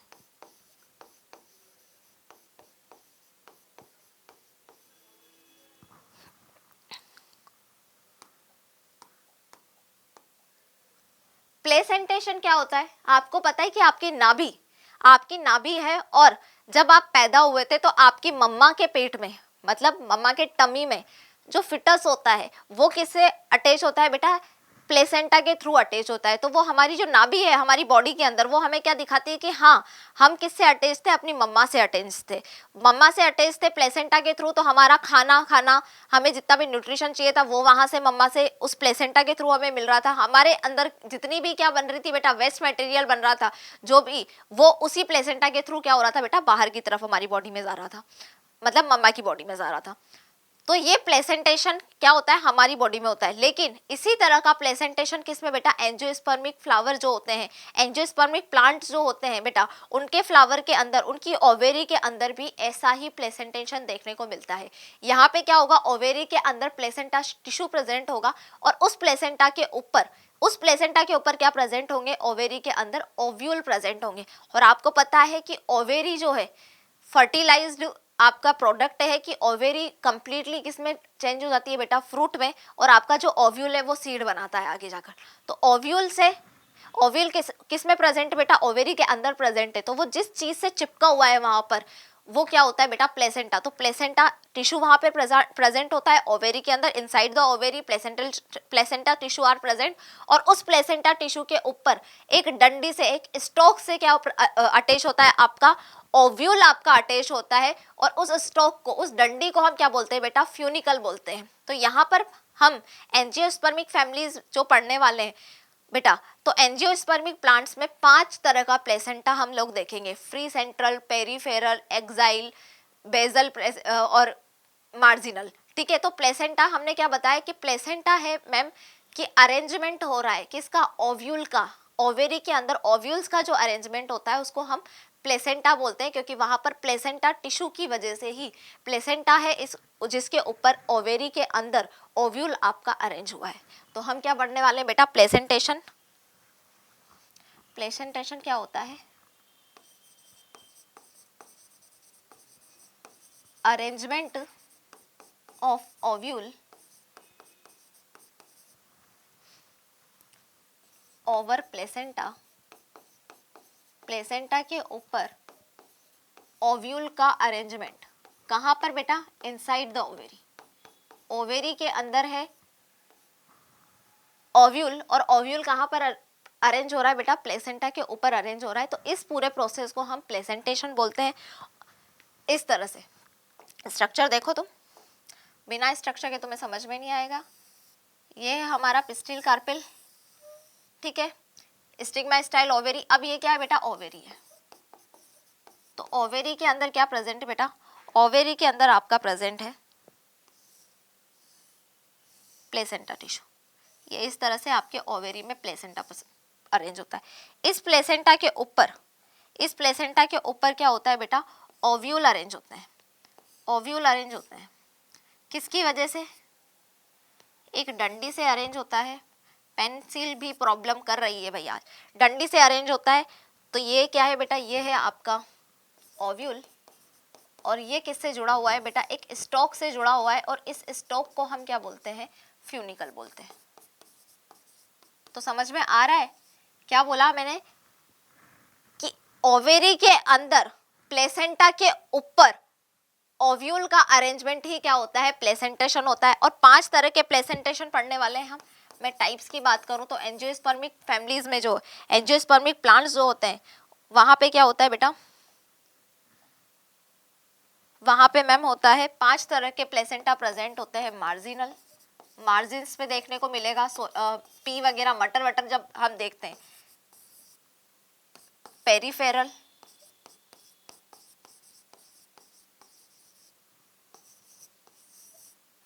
फ्री सेंट्रल,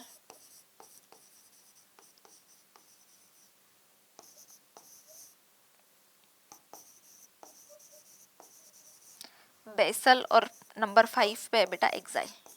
ये प्लेसेंटा हमें क्या पढ़ना है, एक एक करके हमें 1 बाय 1 ये पढ़ना है। अगर आप बोलो तो मैं इनको एक डायग्राम के थ्रू पहले आपको समझा सकती हूँ। इधर देखिए,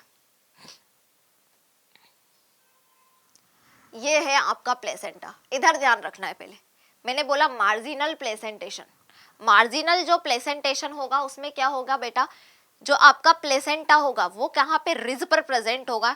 ठीक है, रिज पर प्रेजेंट होगा।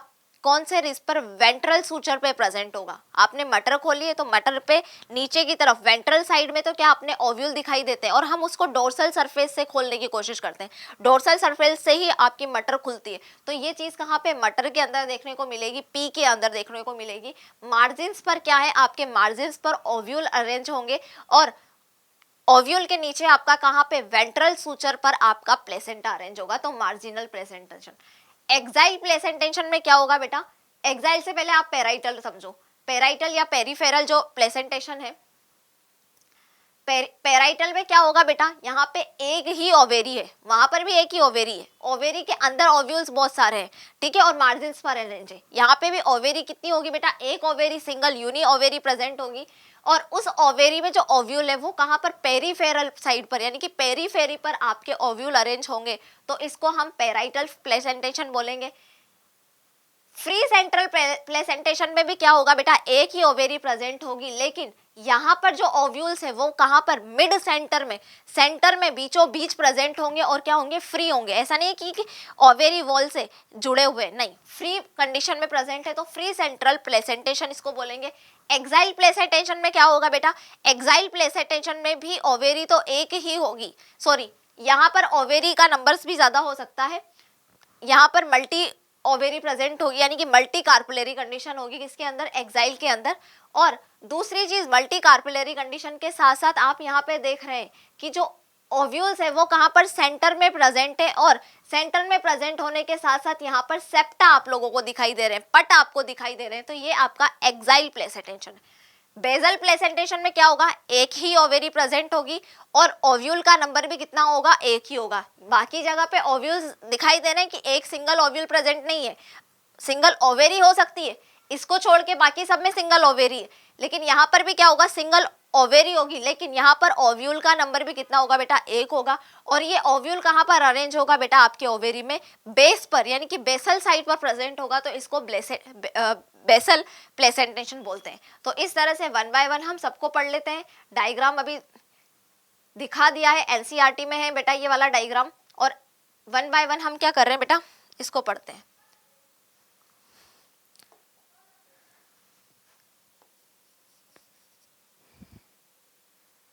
ये क्या था बेटा, पेराइटल। पेराइटल में क्या हो रहा था, पेरीफेरल पार्ट पर, यानी कि साइड में क्या प्रेजेंट है, आपके ओव्यूल प्रेजेंट है। तो 1 बाय 1 हम सबको पढ़ के देख लेते हैं। सबसे पहले हम किसकी बात कर रहे हैं मैम, हम सबसे पहले बात कर रहे हैं मार्जिनल, मार्जिनल प्लेसेंटेशन। अभी देख के आए मटर के दाने में, किसमें, मतलब मटर के दाने में नहीं, मटर की फली में आप लोगों ने देखा इस तरह से,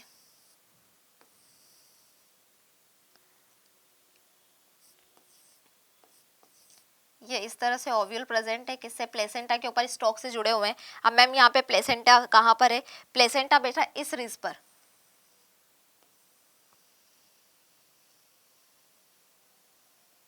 यहाँ पे प्लेसेंटा दिखाई दे रहा है।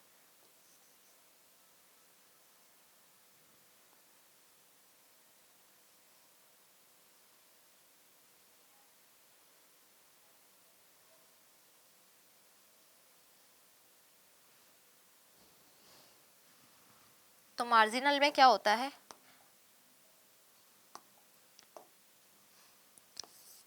ओवेरी कितनी होगी बेटा यहाँ पे, यूनी, यानी कि सिंगल ओवेरी होगी आपकी और एक ही लोक्यूल होगा, यूनिलोक्यूलर। यूनिलोक्यूलर कंडीशन है, एक ओवेरी और यूनिलोक्यूलर कंडीशन में आपको दिखाई दे रही है, ठीक है। प्लेसेंटा कहाँ पे प्रेजेंट है बेटा, प्लेसेंटा है रिज लाइक स्ट्रक्चर के रूप में प्रेजेंट। मार्जिनल में प्लेसेंटा किस तरह से, रिज लाइक स्ट्रक्चर होती है ऑन वेंट्रल सूचर, क्योंकि वेंट्रल सूचर पे क्या होगा, आपके प्लेसेंटा प्रेजेंट होगा तो यहीं पे ओवेरी के अंदर ओव्यूल प्रेजेंट होंगे, क्योंकि डोर्सल सरफेस से तो हम क्या करते हैं, मटर की फली को खोलने का काम करते हैं।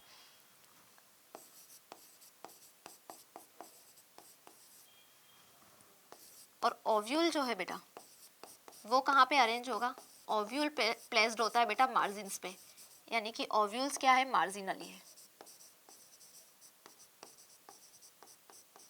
और मटर किस फैमिली में आती है बेटा, मटर आती है आपकी लेग्यूमिनेसी फैमिली में।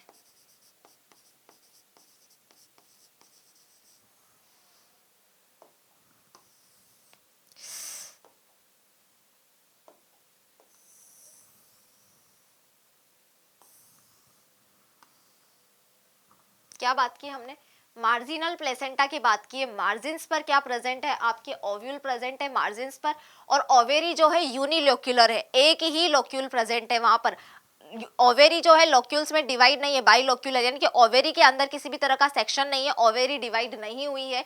और आपका प्लेसेंटा कहाँ पे प्रेजेंट है बेटा, प्लेसेंटा जो है आपका रिज लाइक स्ट्रक्चर में प्रेजेंट है, और कहां पर, वेंट्रल सरफेस पे प्रेजेंट है।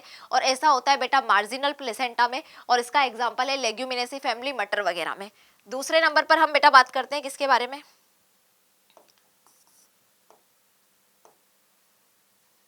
पेराइटल प्लेसेंटेशन के बारे में।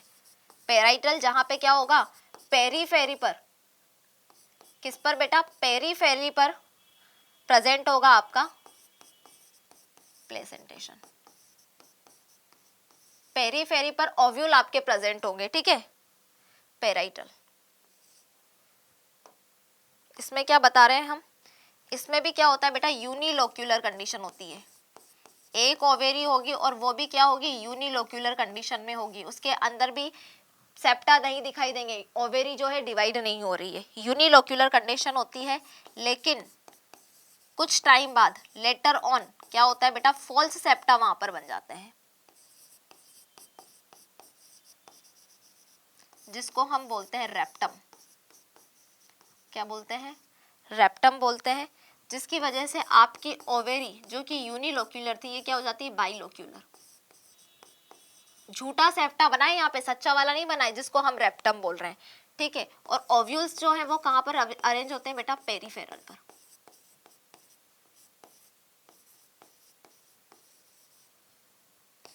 एग्जाम्पल की बात करूं तो आर्जिमोन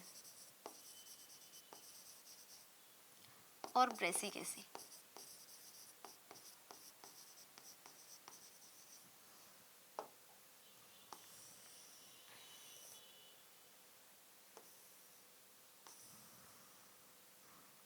क्या बताया पेराइटल प्लेसेंटेशन में कि मैम यूनिलोक्यूलर ओवेरी होगी, एक ही ओव्यूल्स में प्रेजेंट होगी, लेकिन वहां पे जो यूनिलोक्यूलर ओवेरी होगी, और ओवेरी यानी कि यूनिलोक्यूलर का मतलब ओवेरी जो है आपकी डिवाइड नहीं हुई है। यूनिलोक्यूलर में क्या होता है कि पेराइटल प्लेसेंटेशन के अंदर कुछ टाइम बाद, थोड़े टाइम बाद एक फॉल्स सेप्टा, जिसको हम रेप्टम बोल रहे हैं, वो वहां पर बन जाता है।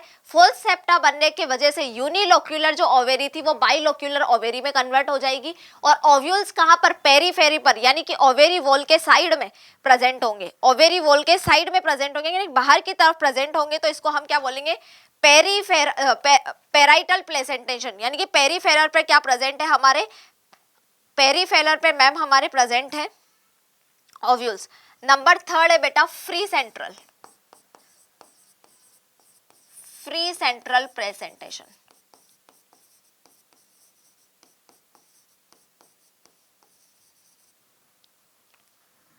फ्री सेंट्रल प्रेजेंटेशन में क्या होगा बेटा, यहां पर भी यूनिलोक्यूलर हमें देखने को मिली, कोई यूनिलोक्यूलर ओवेरी है, एक ओवेरी है, और कैसी है बेटा वो यूनिलोक्यूलर कंडीशन में प्रेजेंट है आपकी।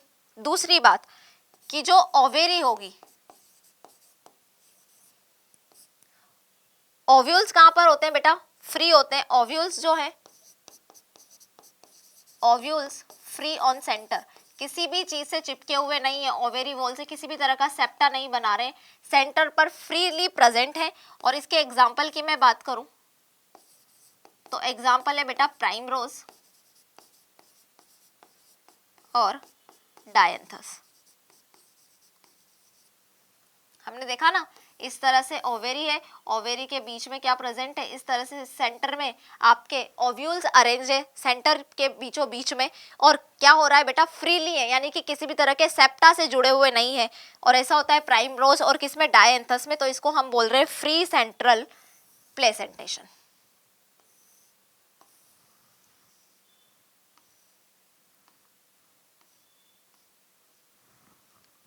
ठीक है, नंबर 4 पे हम देख रहे हैं बेटा किसके बारे में, आज इसको बहुत मौत आई हुई है, चलो इधर से ही चला लेते हैं। बेसल और एक्साइल बचा हुआ है, तो बेसल देख लेते हैं बेटा पहले, बेसल प्लेसेंटेशन।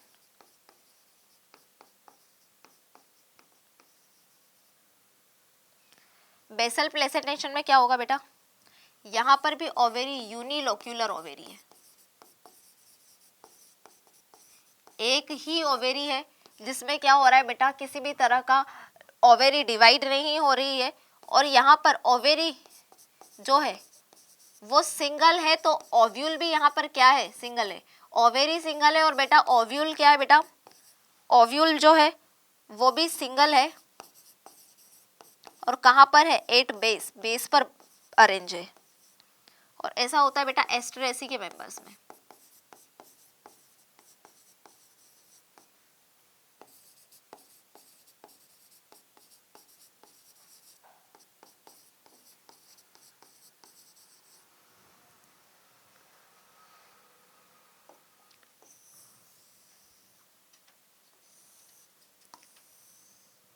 बेसल प्लेसेंटेशन में हमने क्या बोला कि बेस पर प्लेसेंटा जो है वो बेस पर अरेंज है, इसी वजह से बेस पर आपका ओव्यूल अरेंज है, किसके अंदर, ओवेरी के अंदर। ओवेरी भी सिंगल है और यूनिलोक्यूलर कंडीशन में, यानी कि ओवेरी किसी भी तरीके से आपका डिवाइड नहीं हो रहा है। तो ये है आपका बेसल प्लेसेंटेशन। और ग्रेमिनी, पोएसी, एस्ट्रेसी जो फैमिली के मेंबर्स होते हैं उनमें बेसल प्लेसेंटेशन आपको देखने को मिलेगा।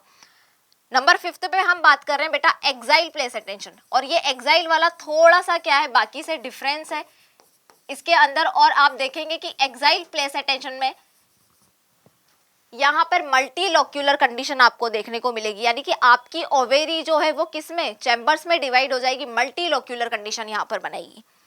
तो यहाँ पे एक्साइल वाले में क्या होता है बेटा, मल्टीलोक्यूलर ओवेरी।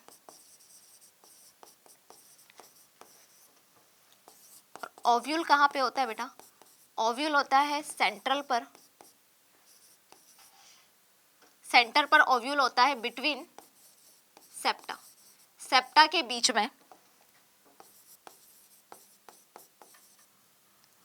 मल्टीलोक्यूलर ओवेरी है, ओवेरी आपकी डिवाइड हो रही है, यानी कि ओवेरी के अंदर 2 से 3, ओवेरी सिंगल ही रहेगी लेकिन ओवेरी डिवाइड होकर आपको लगेगा कि ओवेरी 2-3 ओवेरी यहाँ पर प्रेजेंट है, यानी कि ओवेरी डिवीजन करेगी। ओवेरी के अंदर सेप्टा आपको दिखाई देंगे और जो ओव्यूल है आपका वो कहाँ पर, सेंटर में प्रेजेंट होगा, बीचों बीच प्रेजेंट होगा, लेकिन किससे जुड़ा होगा, सेप्टा से जुड़ा होगा। और ऐसा होता है बेटा सोलेनेसी और मालवेसी फैमिली के मेंबर्स के अंदर।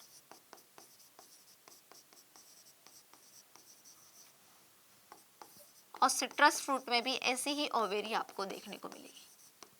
तो हमने अभी किसके बारे में बात की बेटा, हमने बात की है अभी प्लेसेंटेशन के बारे में। प्लेसेंटा किस तरह से अरेंज है, प्लेसेंटा कहाँ पर होता है, ओवेरी के अंदर प्लेसेंटा होता है और उस प्लेसेंटा के ऊपर आपके ओव्यूल अरेंज होते हैं।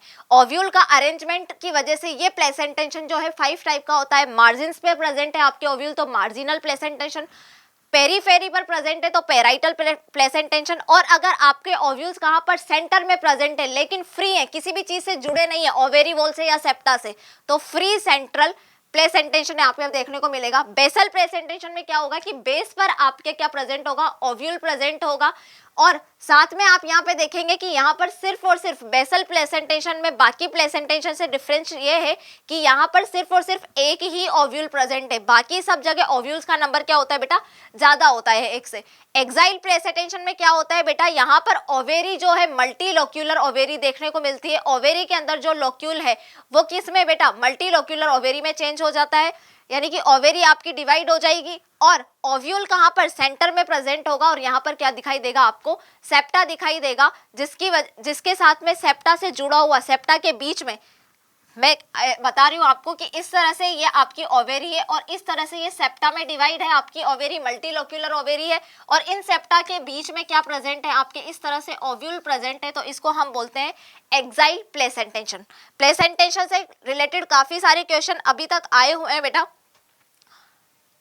और इसमें एग्जाम्पल्स भी वो पूछता है और काफी सारे कंफ्यूजन भी होते हैं, साथ में वो डायग्राम भी देकर देखता है कि ये एक्साइल प्लेसेंटेशन है, बेसल वाला है, मार्जिनल है। तो हमें एनसीईआरटी का जो डायग्राम मैंने अभी बताया उसको भी हमें क्या करना है बेटा, याद करके रखना है। अब हम एंड्रोशियम यानी कि फ्लावर के जो पार्ट्स थे उनको हम डन कर चुके हैं। कैलिक्स के बारे में, कोरोला के बारे में, एंड्रोशियम और गाइनोशियम, इन सबको हमने डिस्कस कर लिया है। अब हम डिस्कस करेंगे कि after reproduction, after fertilisation, angiosperm जो प्लांट है उनमें क्या बनता है। तो आपको पता है कि फ्रूट और सीड का फॉर्मेशन होता है। तो सबसे पहले हम फ्रूट के बारे में देखेंगे, उसके बाद में हम किसको, सीड को डिस्कस करेंगे।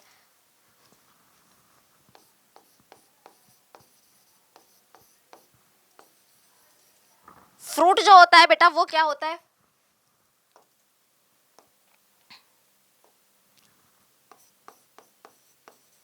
फ्रूट के बारे में बात की जाए तो ये एक तरह से पकी हुई ओवेरी है, ripened ovary. Fruit is a ripened ovary. और फ्रूट क्या है बेटा, जनरली प्रोडक्ट ऑफ फर्टिलाइजेशन।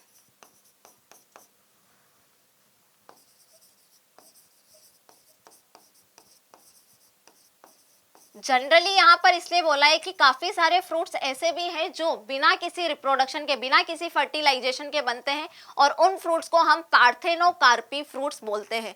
तो पार्थेनोकार्पी फ्रूट बनाने के लिए फर्टिलाइजेशन की नीड नहीं होती, इसलिए मैंने आपको बोला है। बायोलॉजी में एक्सेप्शन बहुत चलते हैं, यहाँ पर ऑलवेज, फॉरएवर जैसी टर्म्स आपको बहुत रेयरली बुक में नजर आएगी। हम जनरली टर्म्स यहाँ पर देखते हैं कि जनरली ऐसा होता है, क्योंकि एक्सेप्शन के बिना बायो का कोई रोल नहीं है।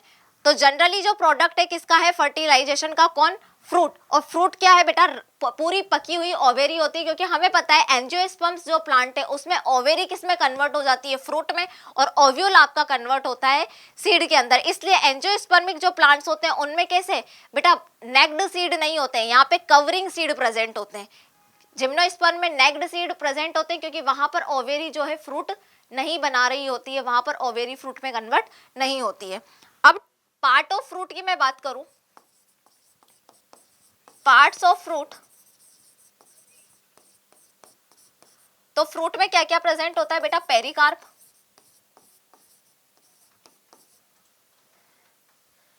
पेरिकार्प को हम क्या बोलते हैं, फ्रूट वॉल। फ्रूट के बाहर जो वॉल होती है उसको क्या बोला जाता है बेटा, पेरिकार्प। इसके अलावा आपके फ्रूट में अंदर की तरफ क्या दिखाई देते हैं, हमें सीड दिखाई देता है। तो यानी कि फ्रूट जो है, पेरिकार्प और सीड, दो तरह का टाइप पार्ट होता है फ्रूट का। अब मैं टाइप्स ऑफ फ्रूट की बात करूंगी अलग अलग रेफरेंस में। टाइप्स ऑफ फ्रूट में बेटा हम सबसे पहले बात करेंगे कि फ्रूट में ओवेरी से फ्रूट बन रहा है, या फिर ओवेरी में बिना फर्टिलाइजेशन के फ्रूट बन रहा है, या फिर ओवेरी के साथ साथ फ्लावर के जो बाकी पार्ट्स भी हैं वो भी इसमें हेल्प कर रहे हैं, वो भी कन्वर्ट हो रहे हैं फ्रूट बनाने के लिए। तो सबसे पहले हम टाइप्स ऑफ फ्रूट की बात करेंगे।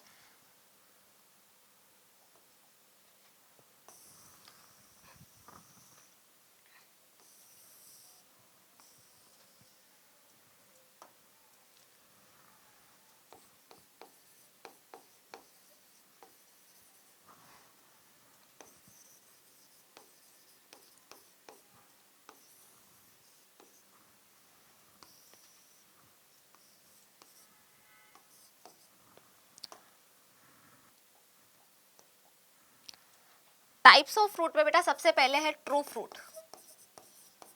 ट्रू फ्रूट है तो हमें पता है फ्रूट किससे बनता है, ओवेरी से बनता है, यानी कि ट्रू फ्रूट उनको हम बोलेंगे जहां पे कंप्लीटली ओवेरी आपकी किस में कन्वर्ट हो रही है, फ्रूट में। दूसरा है बेटा आपका फॉल्स फ्रूट, यानी कि यहाँ पर ओवेरी के साथ साथ बाकी या तो ओवेरी नहीं होगी या फिर ओवेरी के साथ साथ बाकी फ्लावर पार्ट्स भी किसमें, फ्रूट में कन्वर्ट होंगे, तो वो फॉल्स फ्रूट है। और एक होता है बेटा पार्थेनोकार्पिक फ्रूट। अभी मैंने डिस्कस किया कि पार्थेनोकार्पिक फ्रूट क्या होते हैं। पार्थेनोकार्पिक फ्रूट वो होते हैं जिसमें क्या होगा बेटा, फर्टिलाइजेशन नहीं होगा और फ्रूट बन जाएगा, यानी कि ओवेरी का कोई रोल नहीं होगा। तो सबसे पहले हम डिस्कस करते हैं बेटा किसके बारे में, ट्रू फ्रूट के बारे में। ट्रू फ्रूट में क्या होगा बेटा, ओनली ओवेरी इज इन्वॉल्व। तो आप मैंगो वगैरह जो खाते हैं वो क्या है बेटा, ट्रू फ्रूट है। फॉल्स फ्रूट की मैं बात करूं तो यहाँ पे क्या होता है बेटा, along with ovary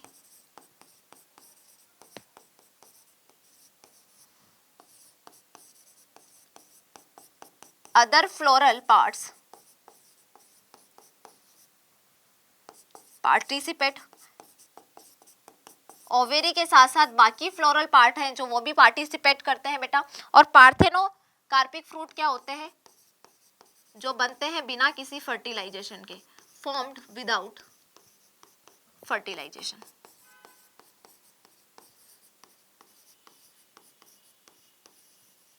parthenocarpic fruit की मैं एग्जांपल की मैं बात करूं, पार्थेनोकार्पिक फ्रूट में क्या होता है बेटा, एग्जांपल आपका बनाना। बनाना बिना किसी फर्टिलाइजेशन के बनता है। और ग्रेप्स की भी कुछ स्पीशीज ऐसी होती है जो क्या होती है बेटा, पार्थेनोकार्पिक फ्रूट होते हैं। ट्रू फ्रूट आपके मैंगो वगैरह। और फॉल्स फ्रूट की हम बात करते हैं तो यहाँ पे एग्जांपल्स बहुत सारे बेटा जिनको हम याद करना है। जैसे कि एप्पल और पियर की मैं बात करूं तो एप्पल और पियर जो फ्रूट है, फॉल्स फ्रूट, यहाँ पे ओवेरी के साथ साथ जो आप खाने वाली चीजें होती है, जो एप्पल और पियर हम खा रहे हैं, नाशपाती, वो हम क्या खा रहे हैं बेटा, उसकी ओवेरी नहीं, उसका थैलेमस खा रहे हैं। यहाँ पे क्या होता है बेटा, थैलेमस होता है जिस जो एडिबल पार्ट होता है किसके अंदर, एप्पल और पियर के अंदर। वैसे ही जैक फ्रूट, कटहल का तो नाम आपने सुना ही होगा, जैक फ्रूट, स्ट्रॉबेरी, रोजबेरी,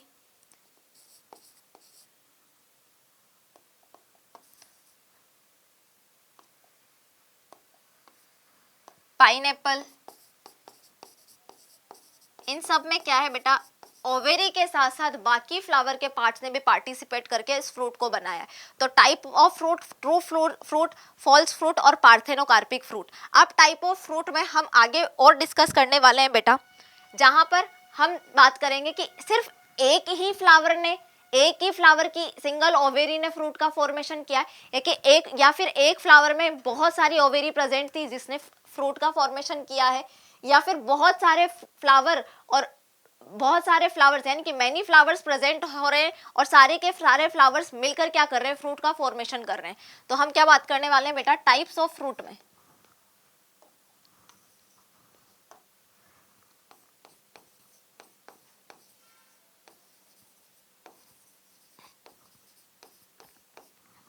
तीन तरह के फ्रूट्स हम पढ़ेंगे।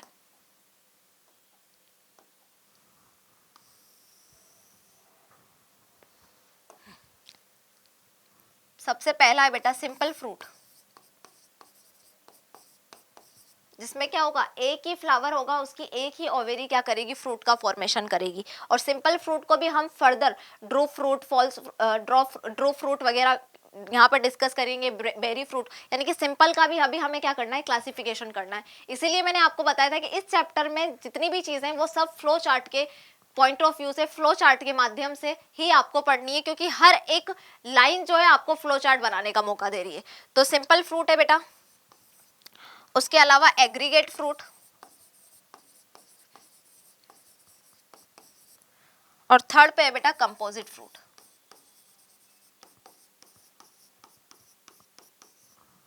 सिंपल फ्रूट में क्या होगा, सिंपल फ्रूट में सिंगल फ्लावर प्रेजेंट होगा,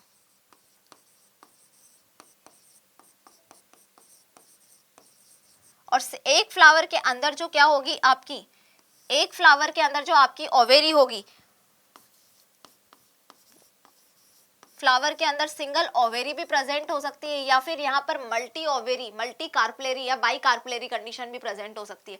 अब वो बाई कार्पलेरी कंडीशन अगर यहाँ पर होती है किसमें, सिंपल फ्रूट के अंदर, तो सिंपल फ्रूट के अंदर क्या होगी बेटा, बहुत सारी आपकी बाई कार्पलेरी या मल्टी कार्पलेरी कंडीशन प्रेजेंट हो सकती है, और वो क्या होगी बेटा, फ्यूज्ड होगी। यहाँ पर फ्यूज, सिंगल फ्लावर के अंदर फ्यूज होना ही होना है सिंगल फ्रूट के अंदर, यानी कि सिन कार्पस कंडीशन होगी। क्या बोला मैंने, सिंपल फ्रूट जो है उसमें सिंगल फ्लावर से फॉर्मेशन होगा किसका, आपका फ्रूट का। अब वो जो सिंगल फ्लावर है उसमें या तो सिंगल ओवेरी प्रेजेंट होगी, या फिर वहां पर एक से ज्यादा यानी कि यूनिकार्पलर कंडीशन के अलावा मल्टी कार्पलरी जो कंडीशन होती है, तो वो कैसी होगी बेटा, सिन कार्पस वाली होगी। यानी कि यहाँ पर जो ओवेरी है वो क्या होगी, आपस में फ्यूज करेगी। एग्रीगेट की मैं बात करूं तो यहाँ पर भी क्या होता है बेटा, सिंगल फ्लावर ही प्रेजेंट होता है। एग्रीगेट फ्रूट भी कब बनता है, सिंगल फ्लावर से ही बनता है। लेकिन यहाँ पर जो ओवेरी होगी वो कभी भी सिंगल नहीं होगी, यहाँ पर मल्टी कार्पलेरी कंडीशन होगी। लेकिन मल्टी कार्पलेरी कंडीशन में भी एपोकार्पस कंडीशन होगी, यानी कि आपकी ओवेरी जो है वो क्या होंगी बेटा, फ्री होंगी, फ्यूज्ड नहीं होंगी। लेकिन कंपोजिट फ्रूट जब बनेगा, जब क्या होगा, एक से ज्यादा है फ्लावर प्रेजेंट होंगे। अब आपको पता है एक से ज्यादा फ्लावर प्रेजेंट है तो एक से ज्यादा ओवेरीज भी यहाँ पर प्रेजेंट होंगी। तो कंपोजिट फ्लावर में क्या होगा बेटा, कि पूरा का पूरा इन्फ्लोरेसेंस, होल इन्फ्लोरेसेंस पार्टिसिपेट करता है, इन्वॉल्व होता है, यानी कि मैनी फ्लावर्स हैं, और मैनी फ्लावर्स में क्या है बेटा, मैनी ओवेरीज हैं। यानी कि एक पूरा का पूरा इन्फ्लोरेसेंस, जितना भी एक ब्रांच के ऊपर क्या है बेटा, गुच्छा प्रेजेंट है फ्लावर का, वो सारा का सारा किसमें, एक इन्फ्लोरेसेंस कंप्लीटली फ्रूट के फॉर्मेशन में पार्टिसिपेट कर रहा है, पूरा का पूरा इन्फ्लोरेसेंस इन्वॉल्व हो रहा है। यानी कि बहुत सारे फ्लावर्स इन्वॉल्व होकर क्या करते हैं, कंपोजिट फ्रूट का फॉर्मेशन करते हैं। यानी कि यहाँ पे बहुत सारी ओवेरीज प्रेजेंट होती हैं। सिंपल फ्रूट में बहुत सारी ओवेरीज भी हो सकती है, सिंगल ओवेरीज भी हो सकती है। मल्टी कार्पलेरी कंडीशन होगी तो यहाँ पर ध्यान रखना है कि सिंपल वाले में क्या होगी, सिन कार्पस वाली कंडीशन होगी, और एग्रीगेट फ्रूट जो है उसमें क्या होगी, एपोकार्पस कंडीशन होगी। एग्जाम्पल की मैं बात करूं तो सिंपल फ्रूट अभी हम डिस्कस करने वाले एग्रीगेट एपोकार्पस कंडीशन। तो एपोकार्पस के एग्जांपल क्या क्या है बेटा, आपके एपोकार्पस के एग्जांपल है आपके माइकेलिया, स्ट्रॉबेरी एटसेट्रा। कंपोजिट वाले में क्या हो रहा है बेटा, पूरा का पूरा इन्फ्लोरेसेंस पार्टिसिपेट कर रहा है, यानी कि जैक फ्रूट वगैरह जो होते हैं, कटहल वगैरह, ये क्या होते हैं बेटा, आपके कंपोजिट फ्रूट होते हैं। जैक फ्रूट हो गया बेटा, पाइनएप्पल हो गया, अंजीर, फिग्स ये सब कैसे है, कंपोजिट फ्रूट है। अब हम डिस्कस कर रहे हैं किसके बारे में, सिंपल फ्रूट को, और आगे हम डिस्कस करेंगे।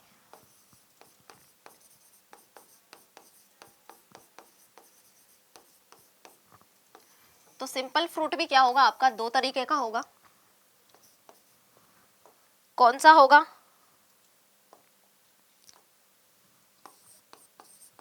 Dry fruit. अब आप ये मत सोचना यहाँ पे ड्राई फ्रूट जो आपके बादाम वगैरह, आलमंड जो आप सुबह सुबह खाते हो वो वाले ड्राई फ्रूट्स है, नहीं, वो वाले ड्राई फ्रूट्स नहीं है ये। और एक होता है बेटा fleshy fruit.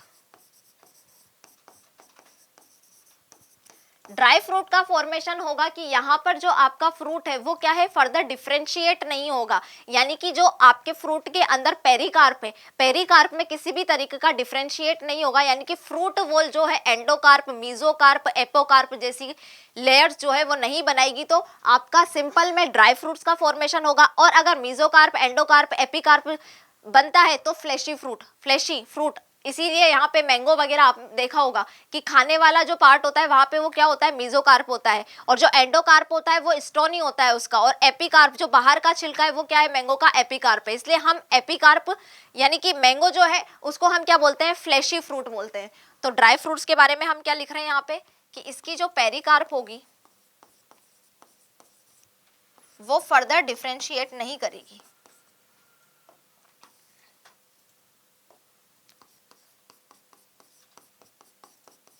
Not further differentiate. लेकिन यहाँ पे क्या होगा बेटा, जो पेरिकार्प होगी किसके अंदर, फ्लैशी फ्रूट के अंदर, उसकी पेरिकार्प, एपिकार्प सबसे बाहर वाली लेयर, मीजोकार्प जो मिडिल में प्रेजेंट होती है, और एंडोकार्प अंदर की वाली लेयर, यानी कि एपिकार्प, मीजोकार्प, एंडोकार्प में डिवाइड होगी। अब ये जो ड्राई फ्रूट्स होते हैं बेटा, ये भी दो तरह के हो सकते हैं, यानी कि ये डही साइज भी हो सकते हैं, फट भी सकते हैं, डही साइज कंडीशन में भी हो सकते हैं, या फिर ये इन डही सेंट भी हो सकते हैं, यानी कि ये डही सेंट भी हो सकते हैं, फट भी सकते हैं, और इन डही सेंट भी हो सकते हैं। डही सेंट में एग्जाम्पल की मैं बात करूं तो जैसे आपकी सीरियल्स वगैरह होती हैं, अनाज जितने भी हैं वो इसमें आता है। इन डही सेंट में आपके जो नट्स होते हैं, नट्स को हमने यानी कि लेग्यूम वगैरह जो है उसको इसमें इंक्लूड किया हुआ है, लेग्यूम, ब्रेसिका। और यहाँ पे क्या होता है बेटा, डही सेंट में कैरियोप्सिस,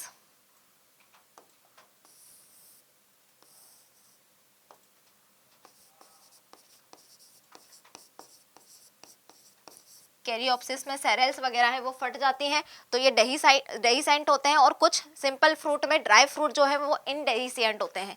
फ्लैशी फ्रूट की मैं बात करूं तो फ्लैशी फ्रूट के एग्जांपल हैं बेटा berry, tomato, brinjal and all. अब ये सिंपल फ्रूट में दो तरह के एग्जांपल आपके दिए हुए हैं, किसके अंदर, एनसीईआरटी के अंदर।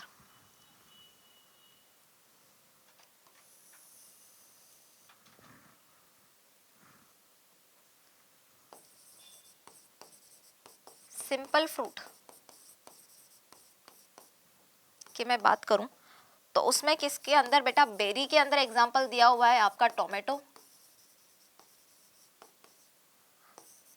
और ड्रूप के लिए एग्जांपल दिया हुआ है बेटा मैंगो एंड कोकोनट का। इनको सिंपल ड्रूप फ्रूट इसलिए बोला जाता है क्योंकि जो इनका एंडोकार्प होता है वो कैसा होता है बेटा, स्टोनी होता है। क्या होता है, स्टोनी होता है। एग्जाम्पल हम पढ़ चुके हैं, मैं तुम्हें डायग्राम में दिखा देती हूँ। ये देखो इधर, यहाँ पे ये आपका मैंगो और ये आपका कोकोनट है। एक चीज तो याद रखना है बेटा कि कोकोनट के पास में एपिकार्प जो लेयर होती है पेरिकार्प की, वो एब्सेंट होती है। मैंगो के अंदर एपिकार्प जो आप उसका ऊपर का छिलका निकालते हो वो एपिकार्प है। जो खाने वाला एडिबल पार्ट होता है मैंगो में वो क्या होता है बेटा, एडिबल पार्ट, मीजोकार्प है बेटा मैंगो का। और आपका एंडोकार्प, ये देखो एंडोकार्प, ये अंदर की गुठली, ये क्या है बेटा, बहुत स्टोनी जैसी है। और आप नारियल में भी जो खाने वाला पार्ट होता है स्टोन जैसा, वो क्या है वहां पे बेटा, उसका एंडोकार्प है। और नारियल में जो उसके बाहर रेशे जैसी ब्राउन कलर के जो रेशे निकलते हैं वो क्या है, उसका मीजोकार्प है। तो मैंने ये बोला है कि मैंगो और कोकोनट को हम किसमें, ड्रूप फ्रूट के अंदर इंक्लूड करते हैं। किसके, सिंपल फ्रूट के अंदर, ड्रूप फ्रूट में। अब वापस से एक बार फ्रूट को हम रिवाइज करते हैं, फिर इसके बाद में इसका जो इस चैप्टर का लास्ट पार्ट है, यानी कि थ्योरी के अकॉर्डिंग तो लास्ट है, क्योंकि फैमिलीज वाला जो है वो स्पेशल सेशन हम लेके आएंगे, एंजियोस्पर्मिक फैमिलीज, जिसको में हम पढ़ने वाले हैं फ्लोरल डायग्राम, फ्लोरल फॉर्मूला को। लेकिन बाकी जो देखा जाए तो इसमें सिर्फ अभी फ्रूट बचा हुआ है, फिर बाद में सिर्फ फैमिलीज है। तो आज के लेक्चर में अभी हमारा फ्रूट बचा हुआ है, फ्रूट हमें कंप्लीट करना है, सॉरी सीड हमें कंप्लीट करना है, फ्रूट कंप्लीट हो चुका है। तो फ्रूट जो है वो क्या होता है, राइपन्ड ओवेरी होती है, फर्टिलाइजेशन के बाद में बनने वाला जनरली प्रोडक्ट होता है। फ्रूट तीन तरह के होते हैं, अगर कंप्लीटली ओवेरी से फ्रूट बन रहा है तो ट्रू फ्रूट, ओवेरी के साथ साथ बाकी पार्ट्स फ्लावर के भी इंक्लूड हो रहे हैं तो उसको हम फॉल्स फ्रूट बोलते हैं। और विदाउट फर्टिलाइजेशन आपका फ्रूट बन रहा है तो पार्थेनोकार्पिक फ्रूट है। फ्रूट में अगर आपका एक ही फ्लावर यूज हो रहा है तो उसको हम क्या बोल रहे हैं, सिंपल फ्रूट बोल रहे हैं। और ये जो सिंपल फ्रूट हो रहा है इसमें सिंगल फ्लावर में सिंगल ओवेरी भी हो सकती है और मल्टी ओवेरी भी हो सकती है, यानी कि मल्टी कार्पलेरी कंडीशन भी हो सकती है। मल्टी कार्पलेरी कंडीशन होगी तो वो सिन कार्पस कंडीशन होगी, यानी कि वो जो ओवेरी है वहां पर क्या होगी बेटा, फ्यूज्ड होगी। एग्रीगेट फ्रूट की मैं बात कर रही हूँ कि यहाँ पर भी सिंगल ही फ्रूट फ्लावर होता है, लेकिन एक फ्लावर के अंदर काफी सारी ओवेरीज होती है, यानी कि मल्टी कार्पलेरी कंडीशन होती है। लेकिन यहाँ वाली कंडीशन कैसी होती है बेटा, एपोकार्पस, यानी कि फ्री होती है यहाँ पे ओवेरीज।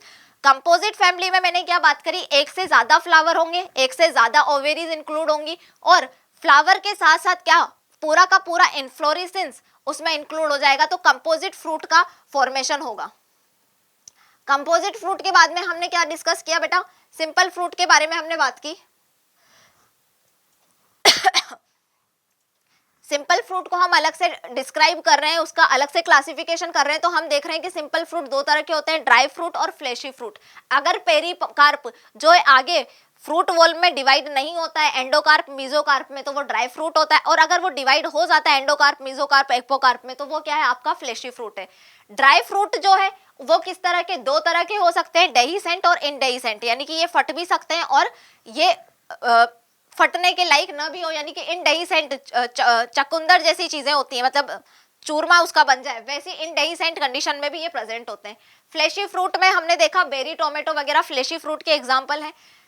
सिंपल फ्रूट में स्पेशल दिए हुए हैं एनसीईआरटी में, उसने बेरी में एग्जांपल दिया हुआ है बेटा, सिंपल बेरी फ्रूट में टोमेटो का, और ड्रूप फ्रूट में मैंगो और कोकोनट का। क्यों बोला गया है सिंपल ड्रूप फ्रूट, मैंगो और कोकोनट को, क्योंकि जो इनका एंडोकार्प होता है वो कैसा होता है, स्टोनी होता है। So with this we are done with fruit. Now we are discussing about the seed. और आपको पता है सीड भी एंजियोस्पर्मिक जो फैमिलीज होती हैं, सीड क्या है बेटा, ओव्यूल का मॉडिफिकेशन है, यानी कि ओव्यूल जो है कन्वर्ट होकर फर्टिलाइजेशन के बाद में ओव्यूल किस में बदल जाता है बेटा, आपके सीड में बदल जाता है। तो ओव्यूल के बारे में हम सीड के बारे में हम डिस्कस करने वाले हैं। ये क्या है, फर्टिलाइज्ड ओव्यूल है, सीड आपका फर्टिलाइज्ड ओव्यूल है। दूसरा, इसमें क्या होते हैं, इंटेग्यूमेंट प्रेजेंट होते हैं आपके सीड पर, इंटेग्यूमेंट प्रेजेंट होते हैं, और इसको हम बोलते हैं बेटा सीड कोट। सीड आपका फर्टिलाइज्ड ओव्यूल है, यानी कि ओव्यूल जो है फर्टिलाइजेशन के बाद में सीड में कन्वर्ट हो जाएगा। सीड के बाहर क्या प्रेजेंट होते हैं, सीड कोट प्रेजेंट होते हैं, जिनको हम इंटेग्यूमेंट बोलते हैं, और टेस्टा और टेगमेंट, आउटर इंटेग्यूमेंट को टेस्टा और इनर इंटेग्यूमेंट को टेगमेंट बोलते हैं। अगर मैं किसी एक एंजियोस्पर्मिक सीड की बात करूं, किसकी बात करूं, एक एंजियोस्पर्मिक सीड है, तो उसके पास में उसके सीड में क्या क्या प्रेजेंट होता है, तो एक एंजियोस्पर्मिक सीड में बेटा सबसे पहला प्रेजेंट होता है एम्ब्रियो। एम्ब्रियो क्यों प्रेजेंट होता है, क्योंकि उसको नेक्स्ट जनरेशन को भी, तो वो जर्मिनेट होगा तो नेक्स्ट जनरेशन आएगी, यानी कि दूसरी फसल आएगी, तो एम्ब्रियो प्रेजेंट होगा फ्यूचर जनरेशन के लिए। साथ में यहाँ पे क्या प्रेजेंट होता है बेटा, आपका एंडोस्पर्म प्रेजेंट होता है, जो क्या करेगा, इसको एम्ब्रियो को न्यूट्रिशन देने का काम करेगा। सीड कोट प्रेजेंट होते हैं, seed coat outer integument, outer और inner in seed coat present होता है। आउटर वाले को हम क्या बोल रहे हैं बेटा, टेस्टा, और इनर वालों को क्या बोल रहे हैं हम, टेगमेंट। आउटर इंटेग्यूमेंट यानी कि टेस्टा प्रेजेंट है और टेगमेंट प्रेजेंट है। दूसरी चीज आपको ये याद रखनी कि अभी सिर्फ इतनी चीजें कंप्लीट नहीं होती हैं, बहुत सारी चीजें यहाँ पर प्रेजेंट होती हैं। जैसे कि आप जब पैदा हुए हो तो आपके ऊपर एक स्कार है जो ये प्रूफ करता है कि आप कहीं ना कहीं, जो एक फिटस होता है वो किससे, मदर के अंदर, उसके स्टमक में, यूट्रस के अंदर, मदर के अंदर जो यूट्रस होता है, तो वो फिटस उससे किसी ना किसी चीज से क्या होता है बेटा, कनेक्ट होता है, तो वहां भी प्लेसेंटा प्रेजेंट होता है। सीड भी किससे प्रेजेंट है बेटा, ओवेरी के अंदर जो ओव्यूल है, ओव्यूल से ही हमारा सीड बन रहा है, तो ओव्यूल भी ओवेरी के अंदर किससे, प्लेसेंटा से कनेक्ट होता है, किसके थ्रू, एक स्टॉक के थ्रू अरेंज कनेक्ट होता है, जिसको हम क्या बोल रहे थे वहां पर, फ्यूनिकल बोल रहे थे। आफ्टर सीड यानी कि फर्टिलाइजेशन हो गया, सीड बन गया, ओव्यूल से सीड का फॉर्मेशन हो गया, तो यहाँ पर एक स्कार प्रेजेंट होता है सीड के ऊपर, जो प्रूफ करता है कि ओवेरी के अंदर जो ओव्यूल है वो किससे, प्लेसेंटा से कनेक्ट होता है। तो यहाँ पर जो एंजियोस्पर्मिक सीड है उसमें फोर्थ नंबर पे मैं बात करूं तो यहाँ पर क्या प्रेजेंट होता है बेटा, हाइलम प्रेजेंट होता है, यानी कि एक स्कार प्रेजेंट होता है। जैसा कि हमारी बॉडी पे भी हमारी जो नाभि है वो ये प्रूफ करती है कि हम मदर जो है, हमारी मदर के फिटस, हमारी मदर के ओवेरी यूट्रस में जो हम एज अ फीटस जब प्रेजेंट थे तो हम कनेक्ट थे, किसके लिए, न्यूट्रिशन के लिए, ब्रीदिंग के लिए, अपने एक्सक्रेटरी प्रोडक्ट्स को रिलीज करने के लिए। और साथ में यहाँ पे बेटा एक ओपनिंग होती है जिसको बोलते हैं हम माइक्रोपाइल, यानी कि माइक्रोपाइल ओपनिंग होती है किसके अंदर, एंजियोस्पर्मिक सीड के अंदर प्रेजेंट होती है। अब मैं सीड की बात करूं तो यहाँ पे एंजियोस्पर्म्स का जो सीड होता है,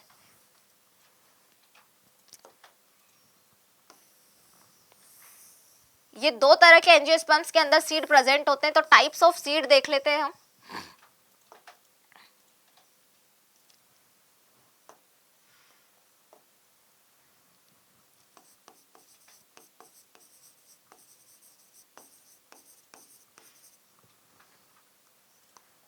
टाइप्स ऑफ सीड में क्या होता है बेटा, एंडोस्पर्मिक सीड और नॉन एंडोस्पर्मिक सीड होते हैं। ये इनको एंडोस्पर्मिक और नॉन एंडोस्पर्मिक क्यों बोला है, उसका रीजन भी अभी मैं बताने वाली हूँ आपको। तो यहाँ पे क्या होते हैं, एंडोस्पर्मिक सीड और non endospermic seed.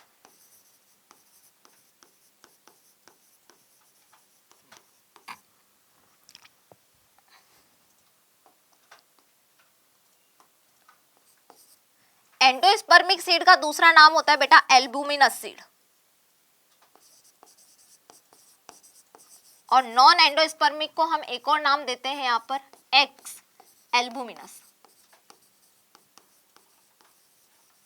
Endospermic seed वो सीड होते हैं जो क्या होता है बेटा, जिनके पास में एंडोस्पर्म जो है वो बचा हुआ रहता है। यानी कि एंडोस्पर्मिक इसलिए बोला है क्योंकि यहाँ पर जो एंडोस्पर्म है वो पूरा का पूरा यूटिलाइज नहीं हुआ है, कंज्यूम नहीं किया है किसने बेटा, सीड ने। तो इसको हम बोलते हैं एंडोस्पर्मिक सीड।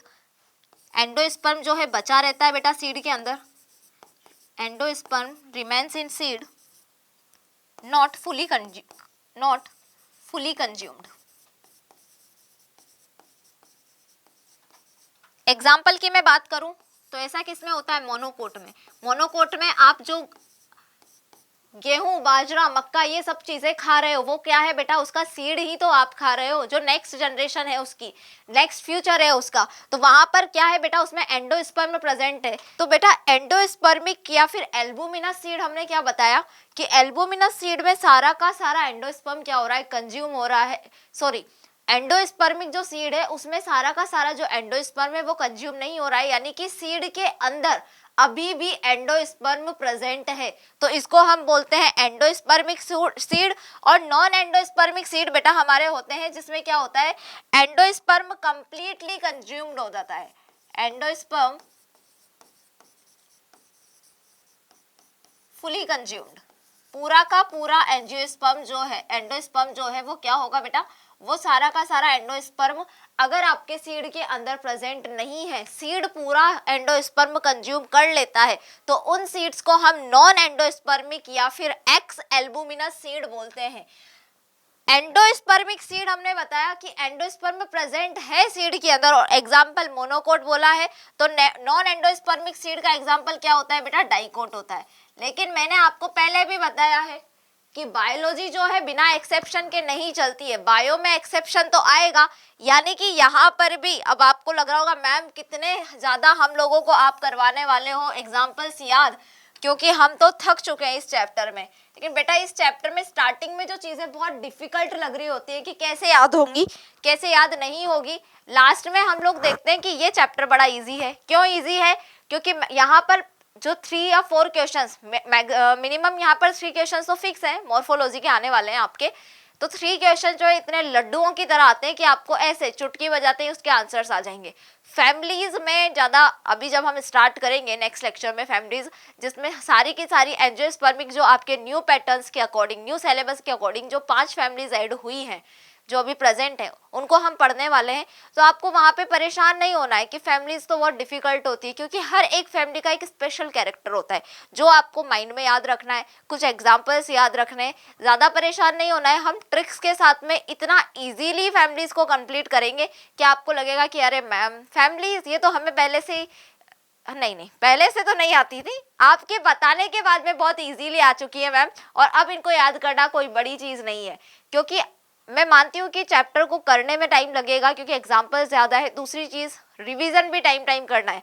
अगर इस चैप्टर को आपने एक बार लर्न करके 100% इसमें मार्क्स लेकर भी आ गए और आपने उसको अगले 1 महीने तक टच नहीं किया ना बेटा, तो दोबारा जब तुम बिना पढ़े या बिना रिवाइज किए इस चैप्टर को स्टार्ट करने वाले हो, तुम्हारे में लिख के दे देती हूँ 10 मार्क्स भी नहीं आने वाले, क्योंकि चैप्टर ही ऐसा है, बार बार रिवाइज करना है। तो फिलहाल मैं बात करती हूँ कि एक्सेप्शन क्या है। तो एक्सेप्शन है क्योंकि एंडोस्पर्मिक सीड किस में होता है, मोनोकोट्स में होता है। तो यहाँ पे एक्सेप्शन कुछ डाइकोट फैमिलीज या कुछ डाइकोट फैमिलीज के मेंबर ऐसे हैं जिनमें क्या होता है, एंडोस्पर्मिक सीड होता है। तो यहाँ पर इनका क्या नाम है बेटा, जैसे कि आपने मैं बात करूं कैस्टर के अंदर सनफ्लावर और सोलेनेसी फैमिली, इन सब के अंदर जो इनके पास में जो बीज होते हैं बेटा सोलेनेसी फैमिली के मेंबर्स के बाद पास में, वो सब के सब क्या होते हैं, वो होना तो ये, क्योंकि डाइकोट है तो होना क्या चाहिए इनके अंदर, नॉन एंडोस्पर्मिक सीड। लेकिन यहाँ पर क्या होते हैं बेटा, एंडोस्पर्मिक सीड होते हैं। किसके अंदर, केस्टर, सनफ्लावर और सोलेनेसी फैमिली के मेंबर्स के अंदर। ये चीज याद रखनी है। नॉन एंडोस्पर्मिक सीड में आपको एक बात याद रखनी है कि यहाँ पे भी एक्सेप्शन है। एग्जाम्पल क्यों एक्सेप्शन है, इसका भी एक्सेप्शन है, और इसका एक्सेप्शन है बेटा ऑर्किड। ऑर्चिड जो होता है वो क्या होता है बेटा, ऑर्चिड मैम होता तो मोनोकोट है, तो मोनोकोट के अकॉर्डिंग तो उसमें क्या होना चाहिए, एल्बुमिना सीड होना चाहिए। इसके सीड के पास में भी एंडोस्पर्म अंदर की तरफ प्रेजेंट होना चाहिए थोड़ी बहुत मात्रा में, लेकिन ऐसा नहीं होता है। यहाँ पर फुली कंज्यूम्ड क्या है, सीड है, फुली कंज्यूम्ड एंडोस्पर्म है आपका, किसमें, नॉन एंडोस्पर्मिक सीड में, जिसका एक एक्सेप्शन है ऑर्चिड, और ये क्या है, मोनोकोट है आपका। अब हम नेक्स्ट लेक्चर में, नेक्स्ट स्लाइड में हम क्या देखने वाले हैं बेटा, हम अभी देखने वाले हैं कि मोनोकोट और डाइकोट जिन सीड्स की आप बात कर रहे हो मैम, उनका स्ट्रक्चर कैसा होता है, क्यों उन्हें हम मोनोकोट बोल रहे हैं, क्या रीजन है कि हमने डाइकोट सीड बोला है। तो यहाँ पर मैंने पहले भी बताया है, सबसे मेन रीजन है कि कोटिलिडोन्स, डाइकोट सीड में 2 कोटिलिडोन प्रेजेंट होंगे, और मोनोकोट सीड में क्या प्रेजेंट होगा बेटा, आपका सिंगल कोटिलिडोन प्रेजेंट होगा। मोनोकोट में जो सिंगल कोटिलिडोन प्रेजेंट होता है उसको हम बोलते हैं स्कूटेलम। तो यहाँ पर 1 बाय 1 हम दोनों का स्ट्रक्चर देख लेते हैं, डाइकोट सीड का भी और मोनोकोट सीड का भी। So now we are discussing typical structure. क्या बनाने वाले हैं हम मैम, हम बनाने वाले हैं टिपिकल स्ट्रक्चर। जैसे कि मैम भी काफ़ी सारी स्कूल्स के टाइम पे टिपिकल होती है ना, थोड़ा एग्रेशन ज़्यादा होता है, गुस्सा ज़्यादा होता है, तो तुम्हें लगता है बड़ी टिपिकल मैम है। आजकल जब माँ किसी को डांट देती है, हमारी मदर जब हमें डांट रही होती है, तो हम लोग क्या बोलते हैं कि यार जेन जी जनरेशन है मैम, कहाँ मम्मियाँ डांटती हैं, और जो डांटती है उनको हम टिपिकल मदर नाम दे देते हैं। बहुत बेशर्म लोग हो तुम। Typical structure of dicot seed कैसा होता है, टिपिकल स्ट्रक्चर डाइकोट सीड का बेटा, वो देखो। सीड में सबसे मेन चीज तो आपको याद रखना है कि यहाँ पर होती है एक एम्ब्रियोनल एक्सिस। किसके अंदर, सीड के अंदर, डाइकोट सीड के अंदर एक एम्ब्रियोनल एक्सिस होती है। इस एम्ब्रियोनल एक्सिस से निकलता है बेटा आपका, डाइकोट सीड है इसलिए यहाँ पे क्या होगा, 2 कोटिलिडोन्स निकलेंगे इस तरह से, ठीक है। अब डाइकोट सीड में जहां से कोटिलिडोन निकल रहा है, कहां से निकल रहा है, एम्ब्रियोनियल एक्सिस से कोटिलिडोन निकल रहे हैं, 2 निकल रहे हैं, इसलिए डाइकोटिलिडोन सीड है। तो इस एम्ब्रियोनल एक्सिस पर जो डाइकोटिलिडोन, एम्ब्रियोनल एक्सिस पर जो कोटिलिडोन है, इसके ऊपर वाला पार्ट, यानी कि ये वाला पार्ट आप देख रहे हो, और इसके नीचे वाला पार्ट, तो ये जो ऊपर वाला पार्ट होता है, यानी कि ये वाला पॉइंट यहाँ से और ये वाला पॉइंट यहाँ से, नीचे वाला पार्ट, तो ऊपर वाले पार्ट को बेटा डाइकोटिलिडोन सीट में, जो एम्ब्रियोनल एक्सिस में कोटिलिडोन के ऊपर वाला भाग है, उसको हम क्या बोलते हैं बेटा, एपिकोटाइल। इसके लिए एक टर्म यूज करते हैं हम, एपिकोटाइल। और एम्ब्रियोनल एक्सिस से जब कोटिलिडोन्स निकलते हैं तो उसके नीचे का जो पार्ट होता है, यानी कि ये वाला भाग, इसको हम लोग क्या बोल रहे हैं बेटा, इसको हम बोलते हैं हाइपोकोटाइल।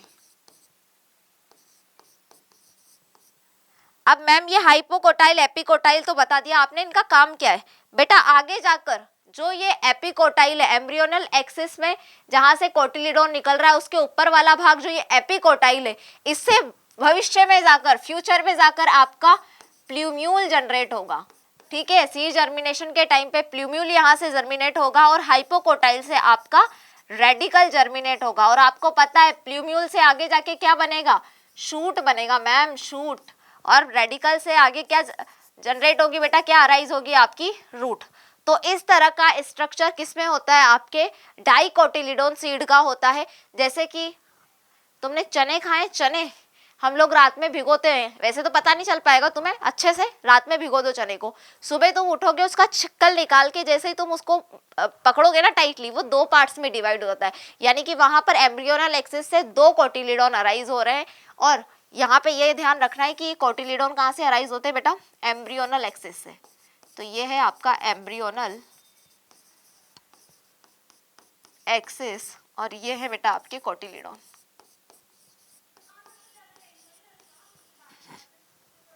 ओके तो ये टिपिकल स्ट्रक्चर है किसका, डाइकोट सीड का। अब हम बात करते हैं किसके बारे में, हम अब बात कर रहे हैं बेटा मोनोकोट सीड के स्ट्रक्चर के बारे में।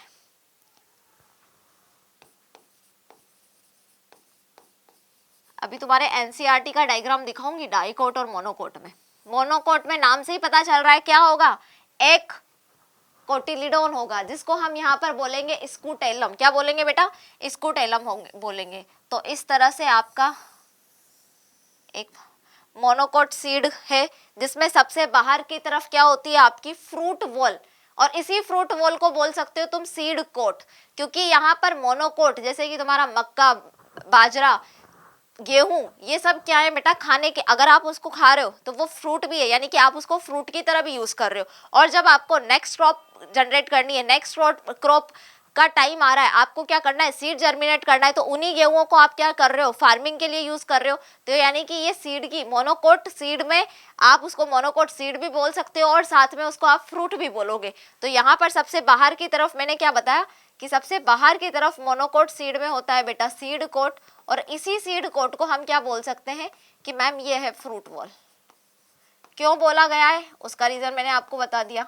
अंदर की तरफ मोनोकोट सीड में, अंदर की तरफ किसमें बेटा, मोनोकोट सीड में क्या प्रेजेंट होगा, क्योंकि हमें पता है कि मोस्टली जो मोनोकोट्स वाले होते हैं सीड वो कैसे होते हैं, एल्बुमिनस सीड होते हैं मैम, एंडोस्पर्मिक सीड होते हैं। तो यानी कि एंडोस्पर्म यहाँ पर प्रेजेंट होगा, और एंडोस्पर्म के चारों तरफ, किसके चारों तरफ बेटा, एंडोस्पर्म के चारों तरफ आपका प्रेजेंट होता है एक प्रोटीन का बना हुआ लेयर।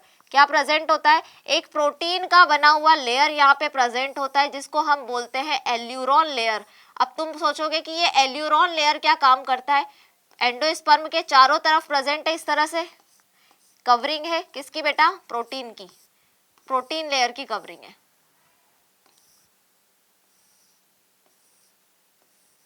और इसको बोला जाता है एल्यूरोन लेयर। इसका क्या काम है बेटा, एल्यूरोन लेयर के पास में जिसको हम बोल रहे हैं प्रोटीन का बना हुआ है एक कवर है, किसके चारों तरफ, एंडोस्पर्म के चारों तरफ प्रोटीनियस लेयर है, उसके अंदर होते हैं बेटा हाइड्रोलाइटिक एंजाइम, जैसे कि अल्फा एमाइलेज, लाइपेज वगैरह। ये क्या करते हैं, ये बेटा सीड जर्मिनेशन में, जब आपने गेहूं को किसमें डाल दिया, आपके खेत में ले जाकर डाल दिया, अब उसको जितने टेम्परेचर की जरूरत है, वाटर तुमने प्रोवाइड कर दिया, टेम्परेचर, ह्यूमिडिटी सब कुछ मिल गया उसको, एनवायरमेंट।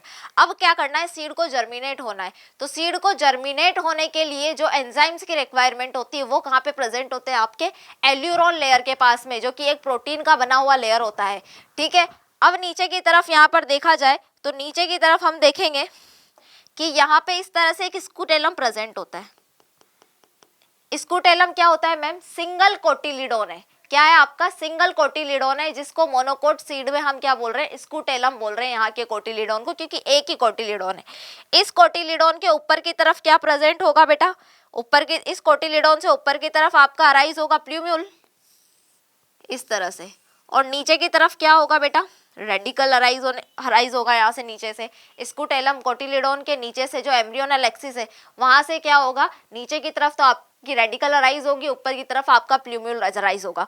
अब यहाँ पर इसमें किसमें, मोनोकोट सीड में एक स्पेशल बात है कि प्ल्यूम्यूल और रेडिकल दोनों के ऊपर की तरफ एक प्रोटेक्टिंग लेयर या प्रोटेक्टिंग कवरिंग प्रेजेंट होती है। तो प्ल्यूम्यूल के ऊपर जो प्रोटेक्टिंग कवरिंग प्रेजेंट होती है उसको हम बोलते हैं बेटा कोलियोप्टाइल, और रेडिकल के ऊपर जो क्या प्रेजेंट होती है, आपकी प्रोटेक्टिंग लेयर प्रेजेंट होती है, उसको हम बोलते हैं कोलियोराइजा।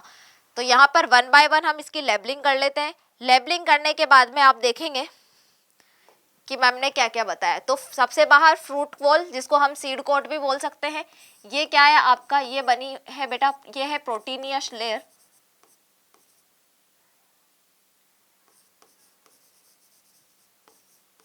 प्रोटीन की बनी हुई लेयर होती है, इसके बारे में अभी डिस्कस कर रहे हैं। ये बीच में क्या है बेटा, आपका एंडोस्पर्म प्रेजेंट है। एंडोस्पर्म है क्योंकि एंडोस्पर्मिक सीड होते हैं मोनोकोट में मेनली। और क्या होता है बेटा, यहाँ पर है स्कूटेलम, और इसी स्कूटेलम को याद रखना है भाई, ये स्कूटेलम क्या है, कोटिलिडोन है।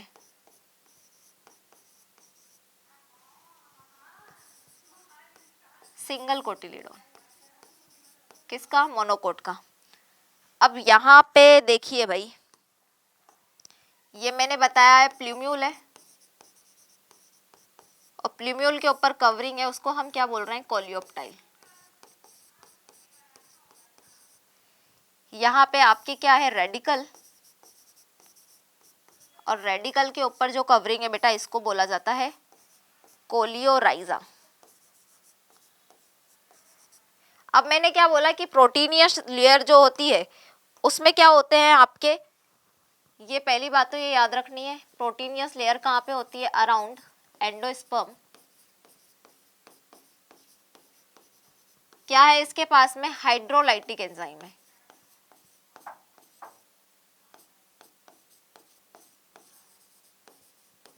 हाइड्रोलाइटिक एंजाइम इसके पास में प्रेजेंट है।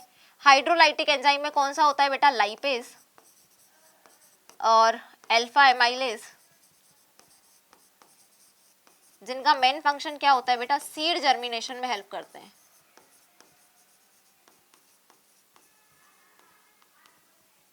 दूसरी चीज यहाँ पे एक चीज और आती है आपके, कि आपका ये जो प्रोटीन का बना हुआ लेयर होता है, जिसको मैंने क्या बोला है बेटा, प्रोटीनियस लेयर है, इसको मैं क्या बोल रही हूँ, एल्यूरोन लेयर। प्रोटीनियस लेयर है जिसको हम क्या बोलते हैं, एल्यूरोन लेयर।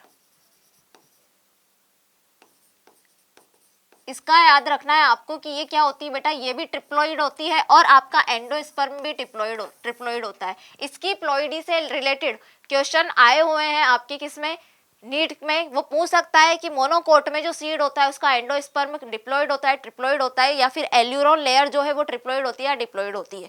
और मैंने क्या बताया, एंडोस्पर्म प्रेजेंट है क्योंकि एंडोस्पर्मिक सीड होता है मोनोकोट का आपका। प्ल्यूम्यूल के ऊपर जो लेयर प्रेजेंट होती है उसको कोलियोप्टाइल, रेडिकल के ऊपर जो लेयर प्रेजेंट होती है उसको कोलियोराइजा बोला जाता है।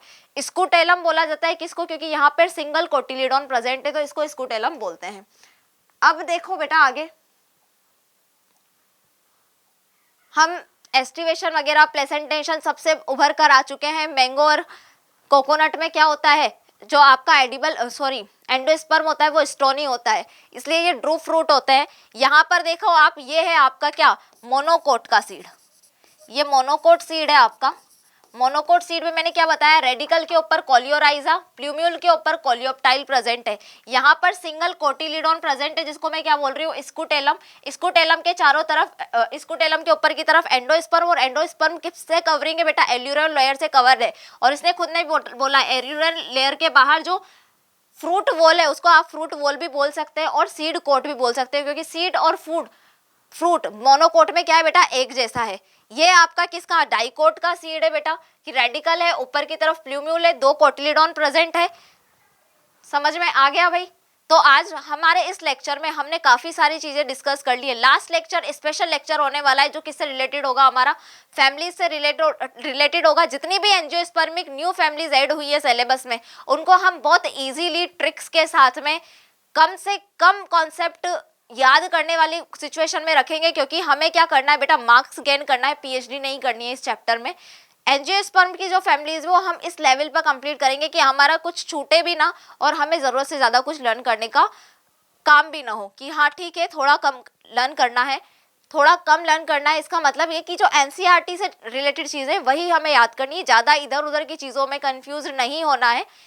तो नेक्स्ट लेक्चर में मिलते हैं बेटा, जिसमें हम क्या डिस्कस करने वाले हैं, एंजियोस्पर्म की न्यू फैमिलीज को डिस्कस करने वाले हैं। उसमें हम फ्लोरल फॉर्मूला, फ्लोरल डायग्राम ये सब बनाना सीखेंगे।